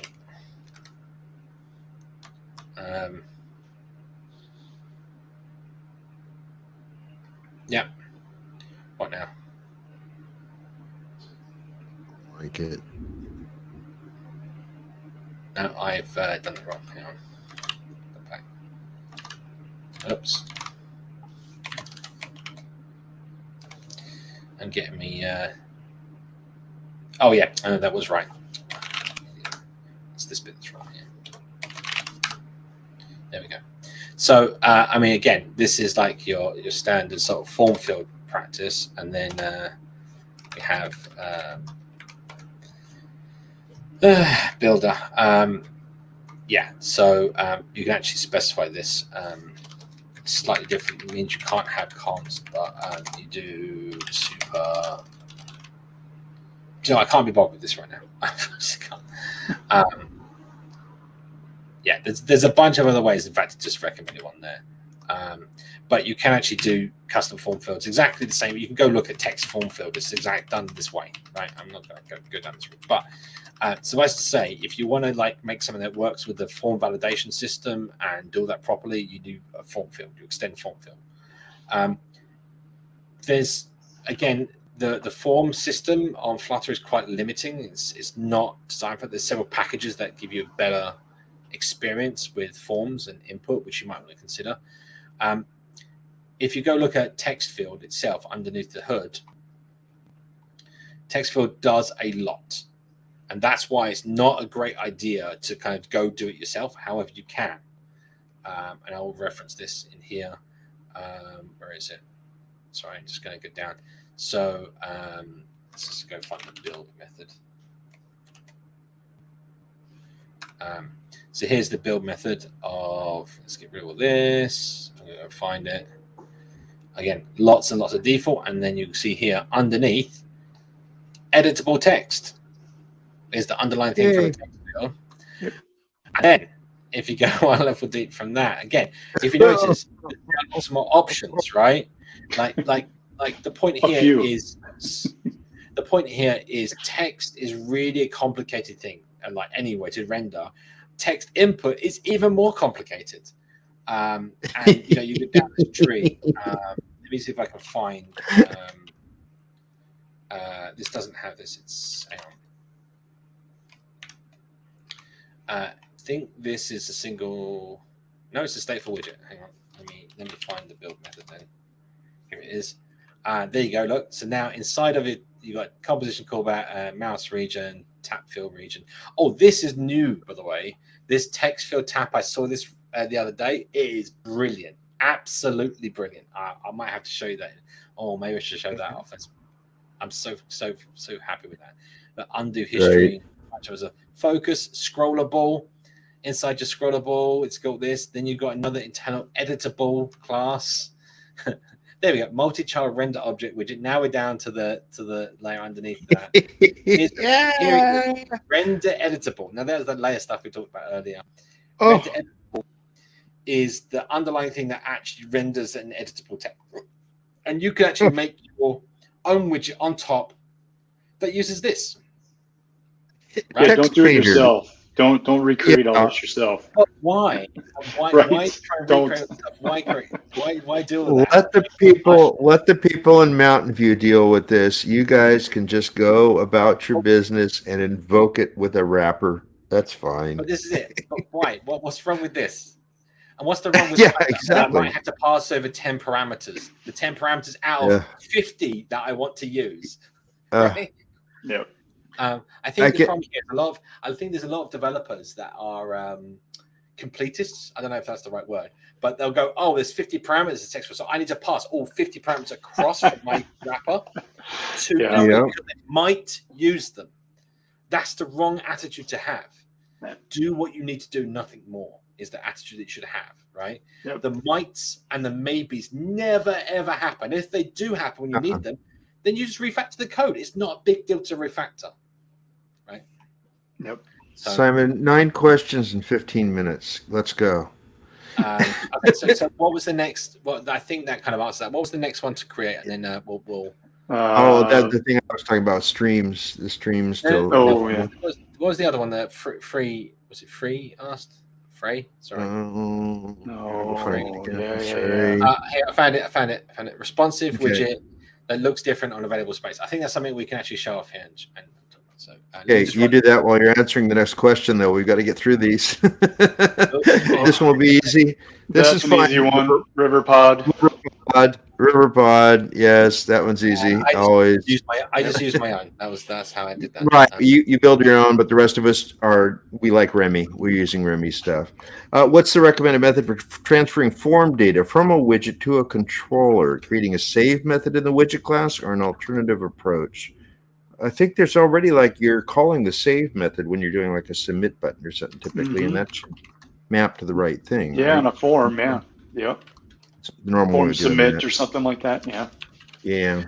So what is the recommended method for transferring form data from a widget to a controller presentation layer?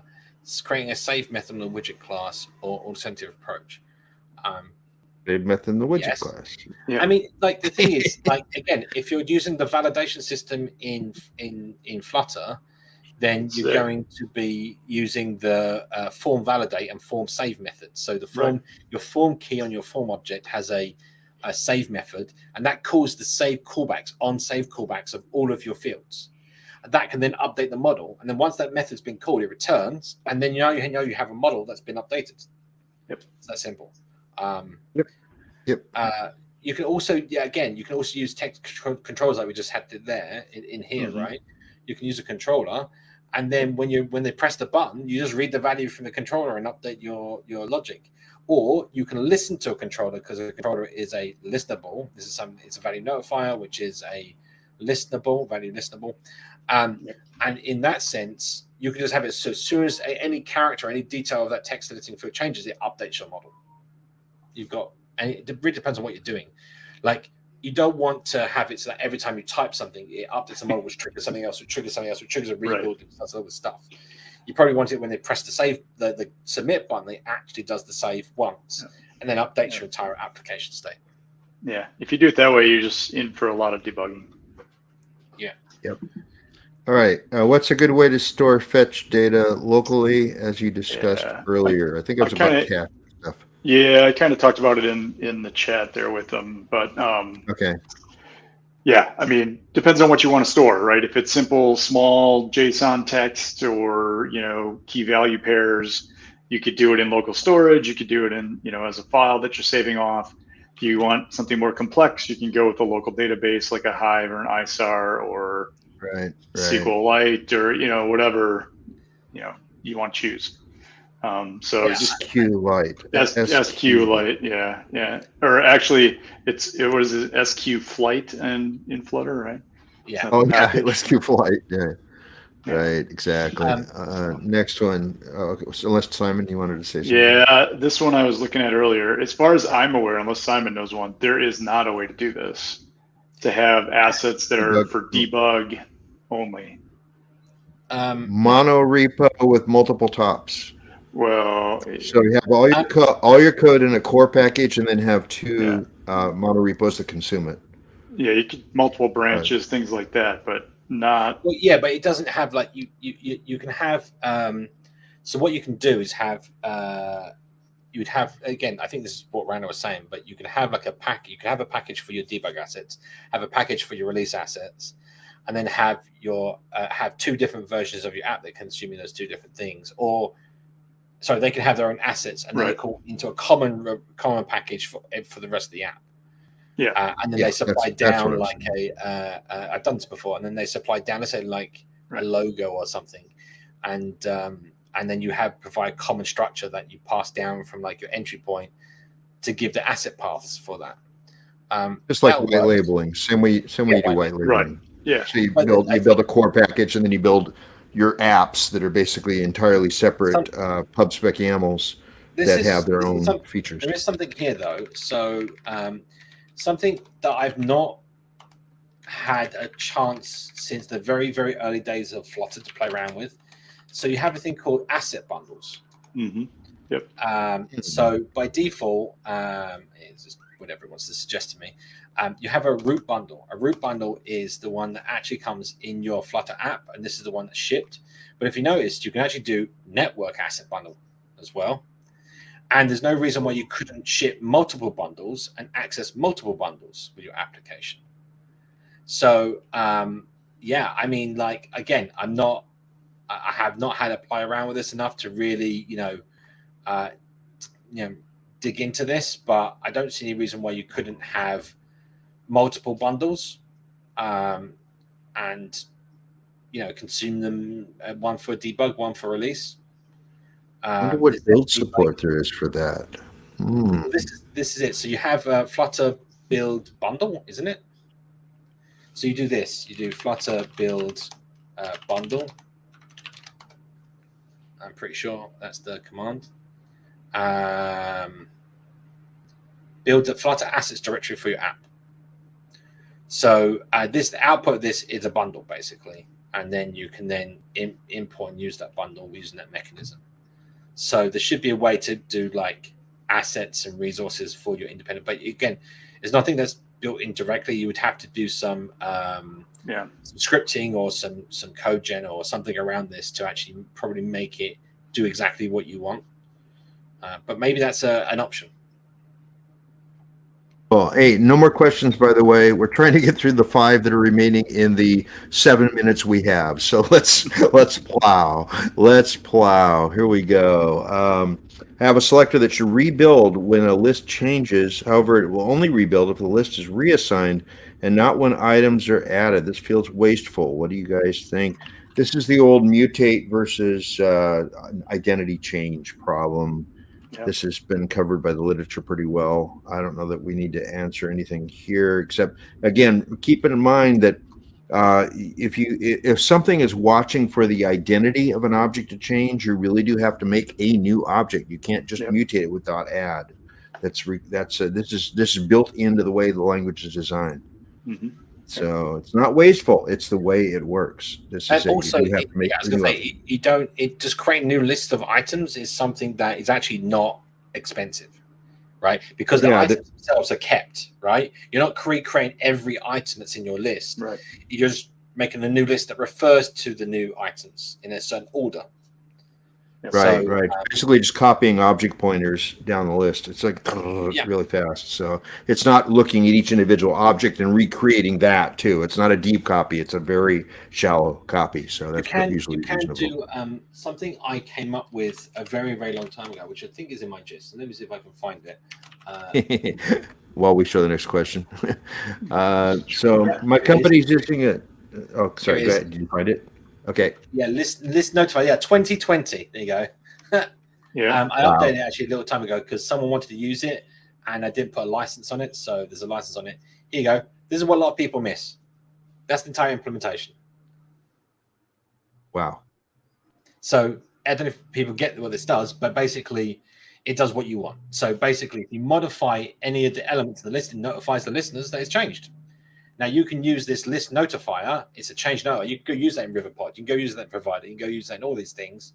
And it means that if you change any of the items in the list, you're not rebuilding that entire list. The identity still matches. However, the contents has changed and it updates appropriately. So that's definitely, I'll pop that in the chat. That also might solve your problem. Again, it's a common case. I feel like this should be in the framework, to be honest. Okay, 4 questions, 5 minutes. Let's cram in here. My company's using a singleton as a controller with a value notifier because my lead told me they don't want to use any state management because third party. You need to explain that third party isn't dangerous, except you have to take precautions. That's all. Yep. That's it. That's crazy. That was actually 2 of the questions. Please don't repeat the same question multiple times, people. I say this at the top of the show, and then when you start doing it, I get irritated. So please don't do that. I don't want to use any statement. Randall irritated. But I mentioned Andrea's blog about singleton test. Singleton. I don't know what you mean by the last bit, but I don't know either. As a controller with a value notifier, because you don't need. So first of all, singleton or not, right? Like you can just create an object to the top level and hand it down like that. That's fine. And you have inherited widget, but that also. So your value notifier is very much takes it. You probably want things that have notifiers down the tree or something that's notifying on specific content, and you can do that kind of thing and do some simple state management around that. It's not a big deal. But well, is this a question? Sorry, there's no form to the question. It's a lovely statement, but it's not really a question. Yeah. Okay. All right. Next question then. Actual question. So is it a bad idea to have all block providers defined inside main.dart? In that case, all blocks will be available everywhere, or do they need to be scoped for specific screens? They need to be whatever they need to be. Do this. Right. You don't need to, so the thing you're missing, Vess, is a keyword in Dart called export. Okay. So what you would do in this situation is you define each of your blocks in an individual file. You don't have to be in individual files, but if they're normally quite complicated, you don't really want one file with all your blocks in, right? So you put them in multiple files, and then you make one more file called blocks.dart or something, and then inside that you do export, like an import, you do export, and then the file names of each of your blocks. And what you're doing is you're making essentially one import that has all of those things in it. So that's what you're missing. It's called export. There's also part and part of, which is a slightly different mechanic. Probably don't want to touch that, but that also might help you out a pinch depending on if you're using private member variables between your blocks or some other weird thing. because you had it in one file, you know, and that essentially mimics that behavior. But also you want to be careful because including it's very, I've said this before. If you let's say I've seen this before, someone goes, oh, I only want one import on all my screen, so I'm going to export everything in my app and then have one import in every one of my screens. But what you've now done is you've made the compiler have to interpret everything, all your code in for every file it has to build, which slows down your build time, which also inflates your global symbol space. It takes a lot more memory to compile that as well. And also you can't use the same class name in multiple files because, you know, or things like that. You might get name collisions, right? And other things, right? So you want to be cautious. You want to be cautious. Namespaces are useful. It's very nice to have namespaces. It's very good. I do think that we kind of have namespaces with libraries almost, right? And also aliasing on imports. We kind of get away with it, but I do feel like maybe it'd be nice to have like maybe a namespace kind of feature like C# has. Yeah, there's kind of an intermediate layer that I wish I've had for like regions of libraries, but and because I tend to also set up my file structure that way too, where I have like these 3 libraries kind of all relate, but I can't really share things back and forth without exposing it to everywhere in the world. So that's life. The last question, and we got 30 seconds actually. So talk quickly. Actually, we don't. It's negative seconds. Negative seconds. One last question.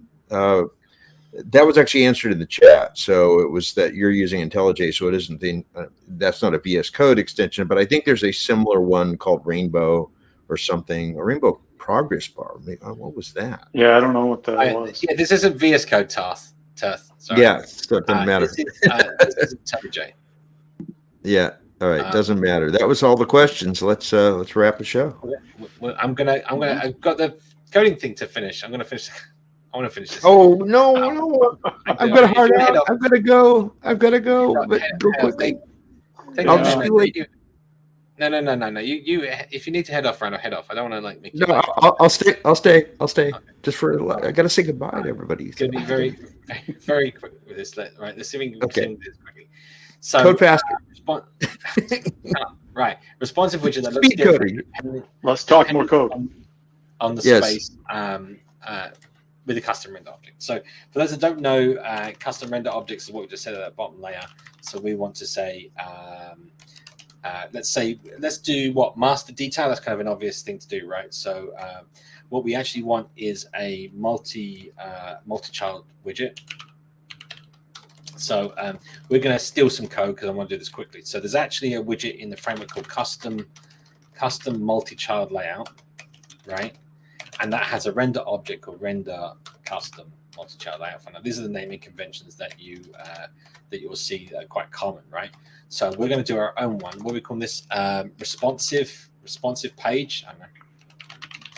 Responsive page is our widget, and that extends a multi-child render object widget. This is a widget that has multiple children, fun enough, and needs to create a render object to render them to the screen. So in this case, we want a render page, and we'll provide. Oh, look at this! I love the way. To be honest, it's nice, but also not nice at the same time. Right. So we want. What did I say? Detail and no, it was crap. Master detail, right? So we'll have widget master detail. This is like you can go look up master detail. It's a common sort of pattern in terms of responsive layout. So we have this master detail. We're going to pass those in, and then the way that the custom multi-child layout thing works is that we pass those over, and it attaches the element that this base widget creates. Wherever it is down here. Multi-child render object element that will then attach these to our render object for us and do all that kind of magical stuff, so we don't have to worry about it. Okay, so We need a render object for this responsive page. So we'll say render responsive page just to keep the same convention. And we're going to have that extend. And this is where it gets a bit, we'll just do proxy render box right now, which is like, if you ever want to make a, I'm getting pinged. I got to go to my other meeting, but thanks everybody, and I'll see y'all next week. Thanks for joining us, See Randall. you, Randall. All right, out of here. So feel free to ask about this if do that might be better. Yeah, feel free to discuss this if you want to ask questions. But right, so we got our render box. Now, render proxy box is like the easiest way to do a custom layout, right? So in here, I can actually do perform layout. Oops. This is just annoying me now. Turning off Copilot just gets in my way.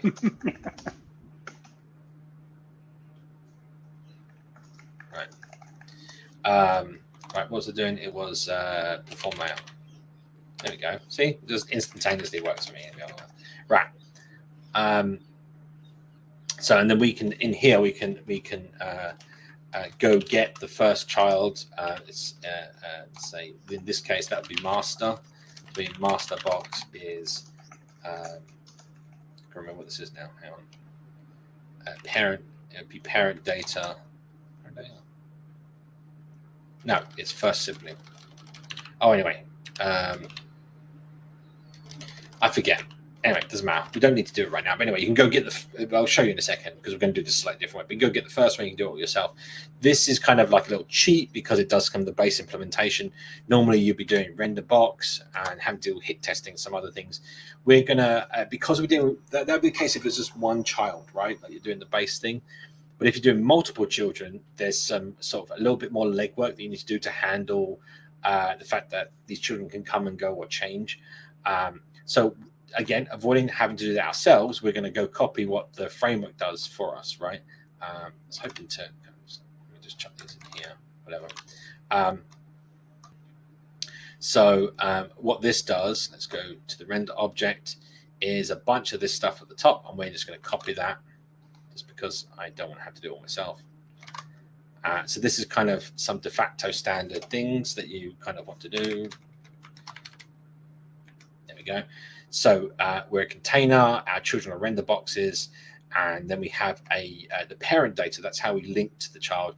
It has to extend container box parent, but we don't care about the rest. So we're going to bring that in ourselves. In this case, this is going to be responsive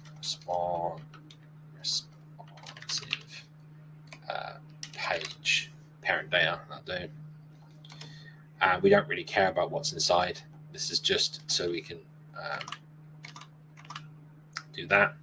Now, part of the render object specification, the wrong, but part of its agreement is that we override this set up parent data so that we can assign that correct object. So if it's not one of this type of object, we assign it.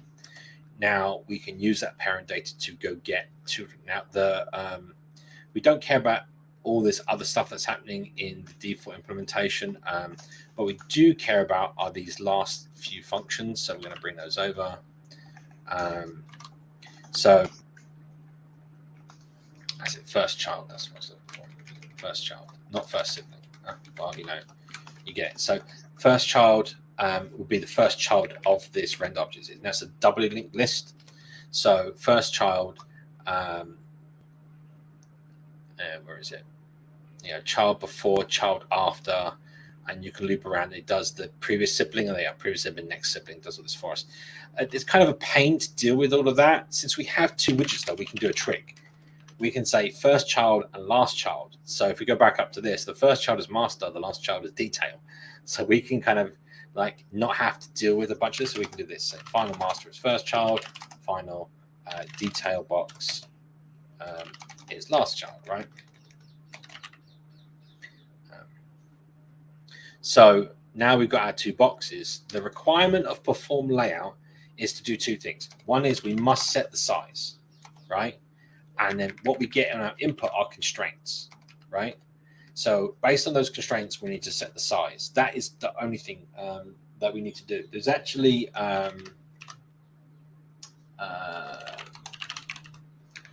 there's this article that I do refer back to, Understanding Constraints. I'll pop this in the chat.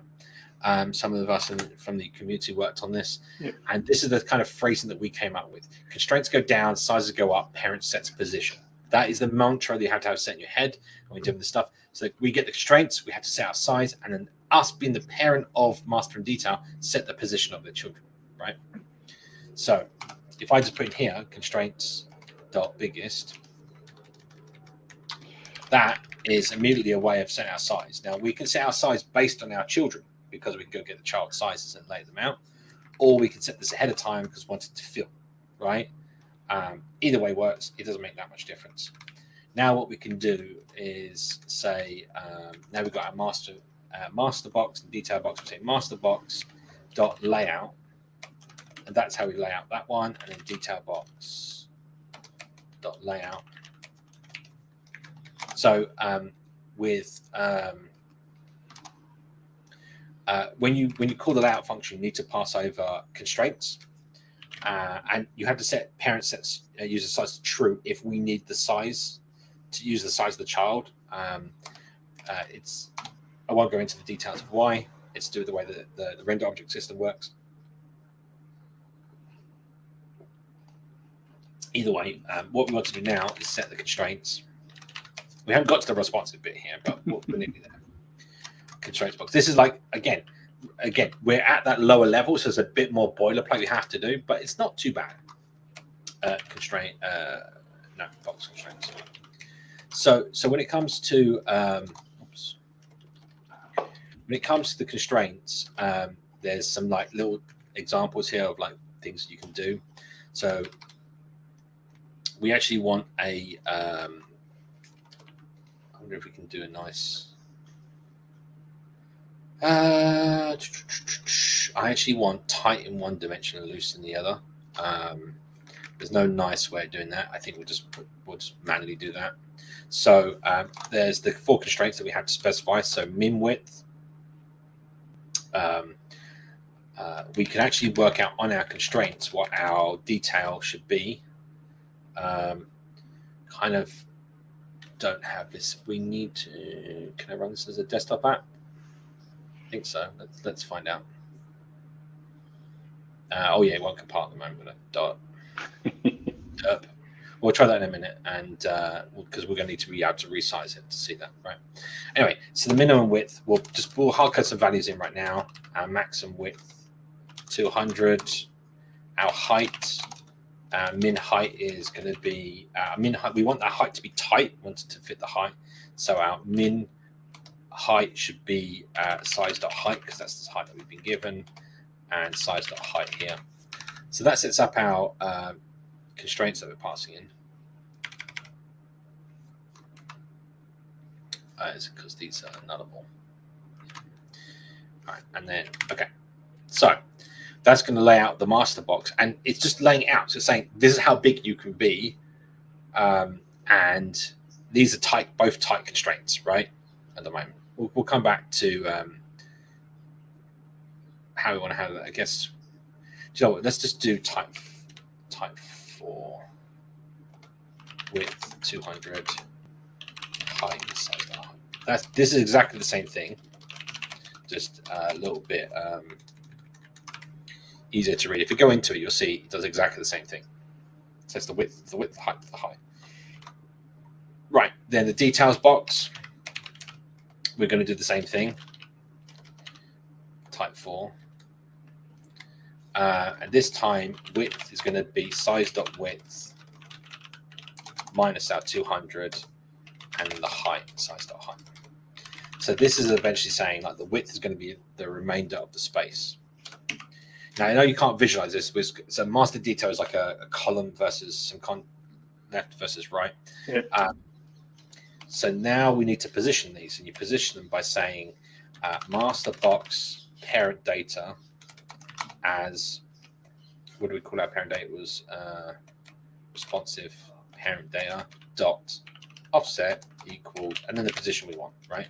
So our master box is always going to be top left, so that's offset 0, and then our detail box is going to be offset past that, and that's going to be based on size. We're hard coding that to 200, so 200x 0y. Okay, let's const that. Okay, so that is a first go round at our master sort of detail view. Not responsive yet, but it's pretty straightforward. So that is pretty much the entire thing on the screen now with the render object. It's not a lot. We use the default paint and hit testing, so we don't need to change that. So now what we need to do is chuck that into our page. So we say return here. There's also an update render object if you wanted to, you needed to like update some parameter, which we might have to do in a minute, but I'm just going to comment it out there. This is a covariant. This should be our render object that we're using for that, so we can access members of this. So this is our kind of starting point of our render object. Why is that complaining? Key. Right. So now we have our responsive layout. We're gonna, in our safe area, we're gonna pop that in there. And master is going to be a column. No, let's just do 2 placeholders for a minute. Let's put color on this, I think. Script color or something. Let's do detail.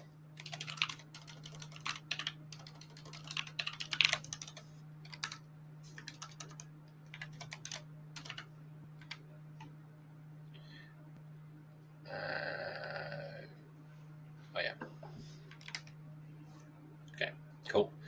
So master will make red. Oops. And detail will make blue. I don't know, whatever. Doesn't matter. Yeah. Right. So now we've got that. We should be able to compile it. God, did you have a question? Sorry. No. No. All right. All right. See if this builds. It should.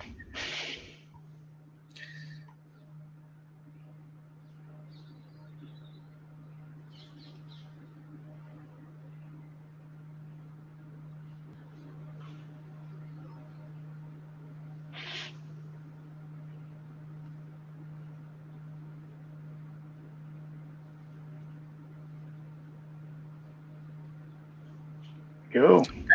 Look at that. First time. So there it is. There's our 200 on the left and I think on the right. And if we resize, it's laying out correctly, right? The left side is always 200, the right side that. But what we want to do is responsive, right? So the idea here is once we get small enough, we only show the blue box, right?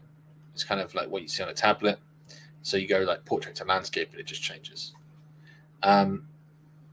So I'm just going to check the chat.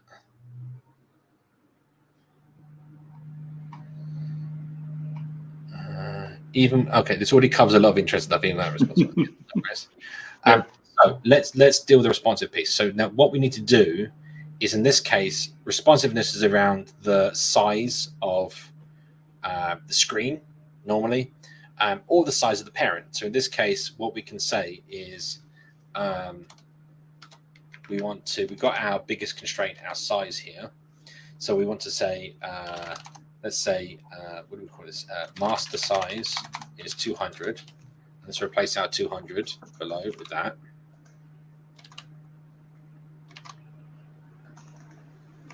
Now you can actually give a loose constraint to that left bar so it can be as big as it needs to be. And then you get the size back from where that parent size, and then we can then set the position based on that. So that box on the left could be as large or big as it wants to be, right? Like you can do that kind of stuff. Right? Anyway, so now we've got 200. Well, that's great, but we want to say if our size width is greater than, say, I don't know, 600, then master size is 200.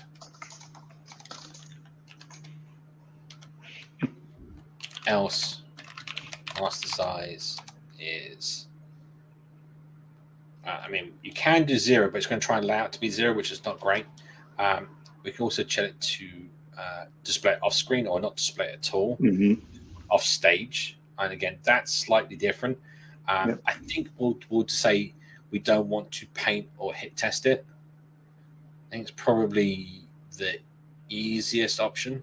So what we'll do is we'll have a variable inside here, bool showing master, right? So by default that's false. And then based on the size, we want to know if we're going to be showing the master view. And we can also set master up to being a fractional size. I think it's kind of cool. So we'll say 20%.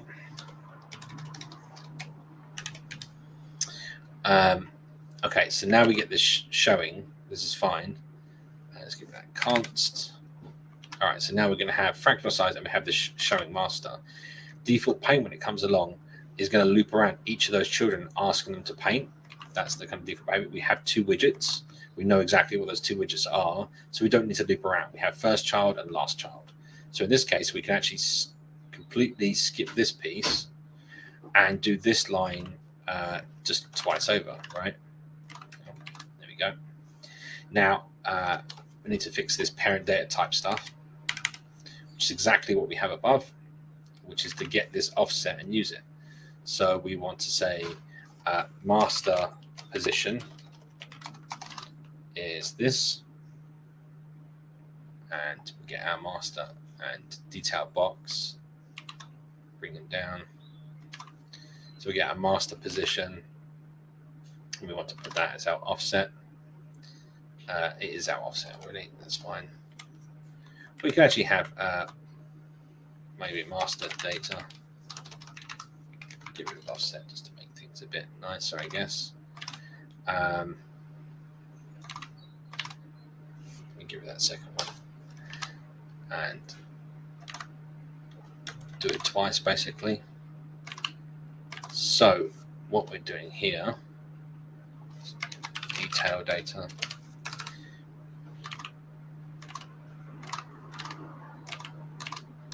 So as you can see here, we get the master box, get its position, paint to that position, get its detail box, paint to that position. Now, as we said, we want to hide the master one if we're not showing it. So really simply, if we're showing the master, then we show it. Otherwise, we don't paint it. Restart. Okay, here it is. It's fractional now, so it grows nicely, not 20%. And when we get smaller than a certain distance, I think it disappears. It does, but you're not reshifting the detail to 0. So that's the next thing here. So now when showing master, we do the offset master, otherwise offset 0. Yep. So while you're finishing this up, I'll mention that we built this as a package that you can use. There you go. So back when we released the Surface Duo, we created the dual screen package, and it allows you to pass 2 widgets to the control, and it basically does this for you. You can give it the sizing and stuff like that, proportions, and it'll control what's viewed and what's not. So, I mean, there's probably better ways of doing this kind of little thing here, but for the most part, we're kind of hacking this together right now. Yeah. So this can load it up. But here you go. So now, when the widget gets smaller, we just show one, and not the other. Now it doesn't. This is the interesting thing. If we're going to put a red cross. Can we put children in this? We can. Yeah. Let's put center, and let's just make a inkwell. Yeah, sure, inkwell. That prints master when it's pressed. Right. So now what we're going to see, if I bring up the log, bring that a bit. So now if I tap on this left side, we get master printed, and And if we do the same thing on the right-hand side, we can put detail, right? But this is the interesting point. So this is about testing. So detail, master, detail. Yeah, well, that's all working. So if I make this smaller, and I click here, I'm getting detail because it's on top of master, but it's still actually there. If I was to put, if I was to change the ordering of these around, you would actually still get, or here you go. Let's change that master position so it's always there. Offset, right? Let's see what happens. Save. So if I make it smaller, there you go. If I click here, look, I can still click on master. It's still there, but it's just not being painted, right? The ink ripples are actually painted on the parent material. That's why you see this. That's different, right? But the point here is you don't see the contents, which is our responsive box. And this is because this hit test children is still being run on all of the children, not just the invisible ones. And again, this is just looping around and hit testing, and it leaves early on the first one it matches against. So in our use case, it's actually okay that we just leave that as it is, because this widget is always going to be over the top of this widget. This widget means it's not accessible. If this one didn't do touch, it would still go to this one, right? Yep. So anyway, so again, if we look at what this is doing here, we can copy this. It was actually a hit test child, I think, as well as paint child, like helpers somewhere. I can't remember where they are. But easy enough right now for us to do this. So we're going to get our if show master. Then we get our master box, get our master data, and then result out with hit test. And if it's a hit, then we return early. So I'll pop that in there. This is master data, master box. I could also put this in a function, couldn't I? Right? Simple enough. If hit test, it is hit, return. Is hit. I think return true.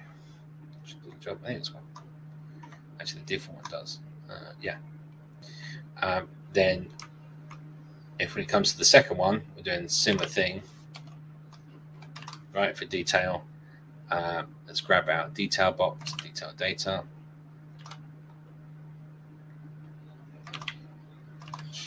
Data, detail box hit test, and again we do the hit test and return true, otherwise return false. Right? Cool. So obviously this can be made into a function and made nicer, blah blah blah. Right? Both of these things. You can see the repeated stuff, like it's all can be made nicer. However, now what we're going to do, if I restart this and get some fresh things going, so. Let's bring up the log. So master detail, that works. Make it smaller. And then on the right-hand side, detail still works. But on the left-hand side, now I click and nothing happens. That's because it's not there, painted there, and it's not there for hit testing. It's still laid out as being there, but it's not there actually, apart from it being laid out for that size. So then we could probably don't want this to go down to 0, because that would probably throw an exception as we get smaller. Fractionally speaking, oh yeah, we want to set that back to moving over. Let's do that. It was showing master. Then we do this, otherwise offset 0.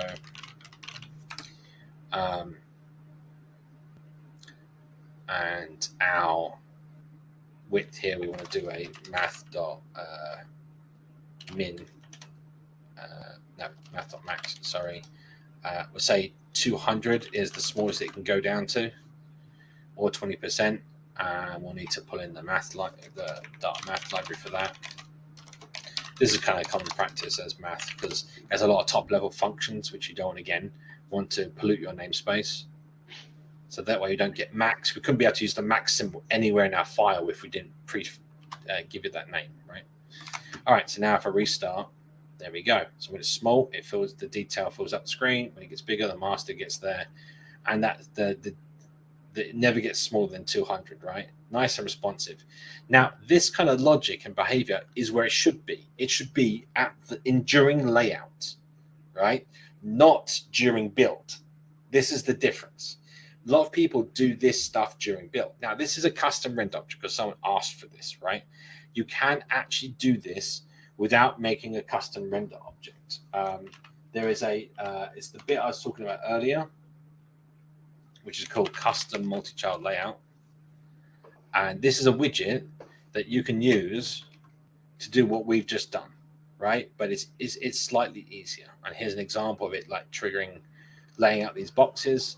And what you do is you make your oh, it's further down. Hang on. Here you make your widget. Sorry, it's a bit scrolly. But anyway, here's your stateless widget. Inside, you put a custom multi-child layout, which is the widget that this represents. You give it your delegate, which does the layout. And then the children, each child must be surrounded by a layout ID widget. And this ID, whatever object you put here, is how you access this object through the delegate. And then the delegate itself is this, you can see here, multi-child layout delegate. You then provide a perform layout, just like custom render objects. You get given the size, and then you call, funny enough, layout child or position child. And guess what they do? Exactly the two lines of code that we just did. If we actually go and look at that in here, so it was a custom multi-child layout delegate, multi-child delegate. I forgot what it is now. That's multi-child layout delegate. That's the one. And if you go look inside here, here are those render boxes we were just dealing with the ID stuff. And when it goes to do layout, if we get rid of the all of this like assertion stuff, it usually runs one line. There you go, child.layout with the constraints that you pass in, parent size, user size true. And when it goes to position, it's exactly the same thing. It gets the child, it gets the parent data, and then sets the offset. That's it. The rest of this stuff is all like sort of minutia, but that's all this does. It allows you to do this kind of level of layout, but at the in the widget layer, as it were. But it performs the layout during the layout phase. For those that don't know, we're talking about the fact that when you do Flutter, you do build, which builds your hierarchy of elements and render objects, right? Then those render objects then get laid out based on the screen size, or the panel size, as it were, for Flutter. And then those render objects then get rendered and drawn, and that gets those displays, the pictures we were talking about at the beginning, that gets those sent to the GPU and rendered. Right, so this example, I will... was any other comments in here? No. Nope, just Randall saying goodbye. How much performance difference would using render object versus layout builder? Oh. Loads. Yep. It's the answer to that. Loads. Interesting that hit testing and painting are separate things, because they're separate things. Yep. Yeah, what I'm going to do, let's bring the screen back up. I'm going to grab, what was that? Come on, brain, think. What was the gist? Let's go plug this into a gist for those people that are interested, and they can go play around with this. Give me a second. I'm just going to pop a little MIT license for those that want to use it. You can use it to your heart's content. Pardon me. Question is my question still there? What question? Ask your question again.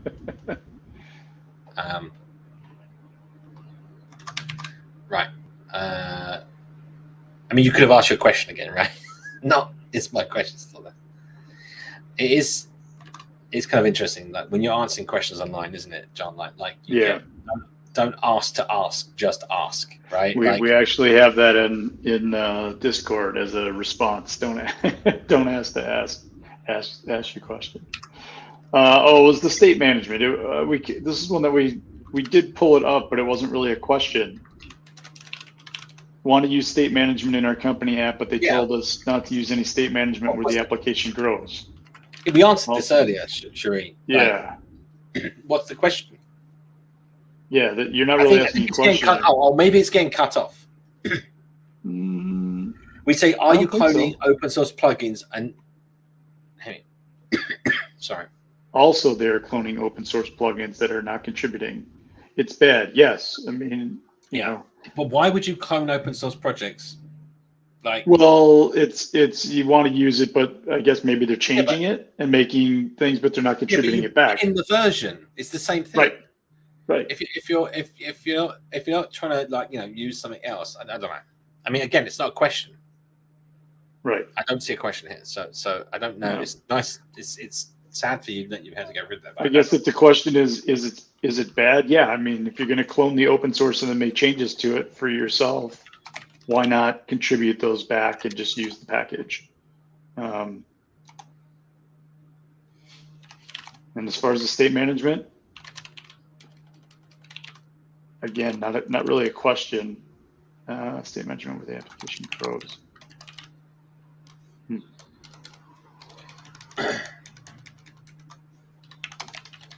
Right. Let me send the link to this in the chat. Because they don't put in dependencies block there. Well, they are depending on it on the clone, right? They're not depending on the actual package. Are they copy and paste? Don't tell me they copy and paste the entire code from someone's repo into the app. Oh, I hope not. Is that what they're doing? That just seems completely counterintuitive. Right, I put the link to what we just coded up in the chat for anyone that wants to give that a go. I mean, like going back, so going back to this, they don't put the dependencies block there. Right. I mean, again, I don't know what we want us. I don't know. We can't help with anything. Yes, it's sad, but they shouldn't do that. I mean, should you do that? No. No. I mean, even then, like you would fork the repos. Even if you had a mono repo, you'd fork them into folders if you needed to, and then you'd put them in the dependencies. And that's the worst way of doing it. It's the last resort. You just fork the repo into your own Git repository, whatever however you manage your Git repo, GitHub or whatever. You just fork it into your own thing. It can be private. Make your changes, but why? Right. I mean, I guess maybe if you have some sort of unique thing that you need to add to it that is unique to your situation, but even that, I mean, I find it hard to believe that anything you would do to change it isn't useful to somebody else. Yeah, it's also like, but why are you changing it? At some point, if you're changing like that, then you're not actually using it as a package anymore. You might as well just do a basic concept of the bits that you actually need and put that into your app if you're going to do that, right? Even then, it's like, it says they do copy and paste the logic mostly, or sometimes the whole code. But again, like, why? Why? Yeah. They don't want to use state management though from another. I thought this is a different project. I don't know. So how to use state management So how should I use? I think what he's asking is how should he approach them about using a state management package for a complex app, because his lead is saying you shouldn't do that. You shouldn't use state management for a complex app. And but I mean, you can use like what you've got right now, like value notifiers and things, and hook them together. I mean, it's more. I think I would be more scared about these other practices that they have. Yeah. State management is that's more of a philosophy, right? I mean, it's if you want to build it yourself with the other tools that are available and do stuff, great. Well, hopefully that answers everyone's questions. I don't know if I think so. I think we got to everything. I think we got to all the examples. I think yeah, we should see if we can try and do some more other WoW shopping up at some point. But I am back to back really busy right now, and I just can't find the time. But I might do another separate live stream. Oh, I missed this. Sorry, Free. He was talking about like for inspiration for that object, we could do like circles. That way, again, that's pretty easy to do. You can use some polar coordinates and just change the amount some positioning. Yep. But cool. Did you post the dual screen link in the chat? I put it in the private. All right, I'll put that in the. There you go. Yeah. I'll put that in the chat for anyone who was asking about the dual screen stuff. That is like the master detail view package, dual source screen. Yep. Cool. Well, thank you for sticking around, John. Thank you. Sorry, it's a bit longer than usual. No. And thank you, everyone, for joining us, I guess. Yeah. Thanks, everybody. See you. Bye. Thanks. Bye.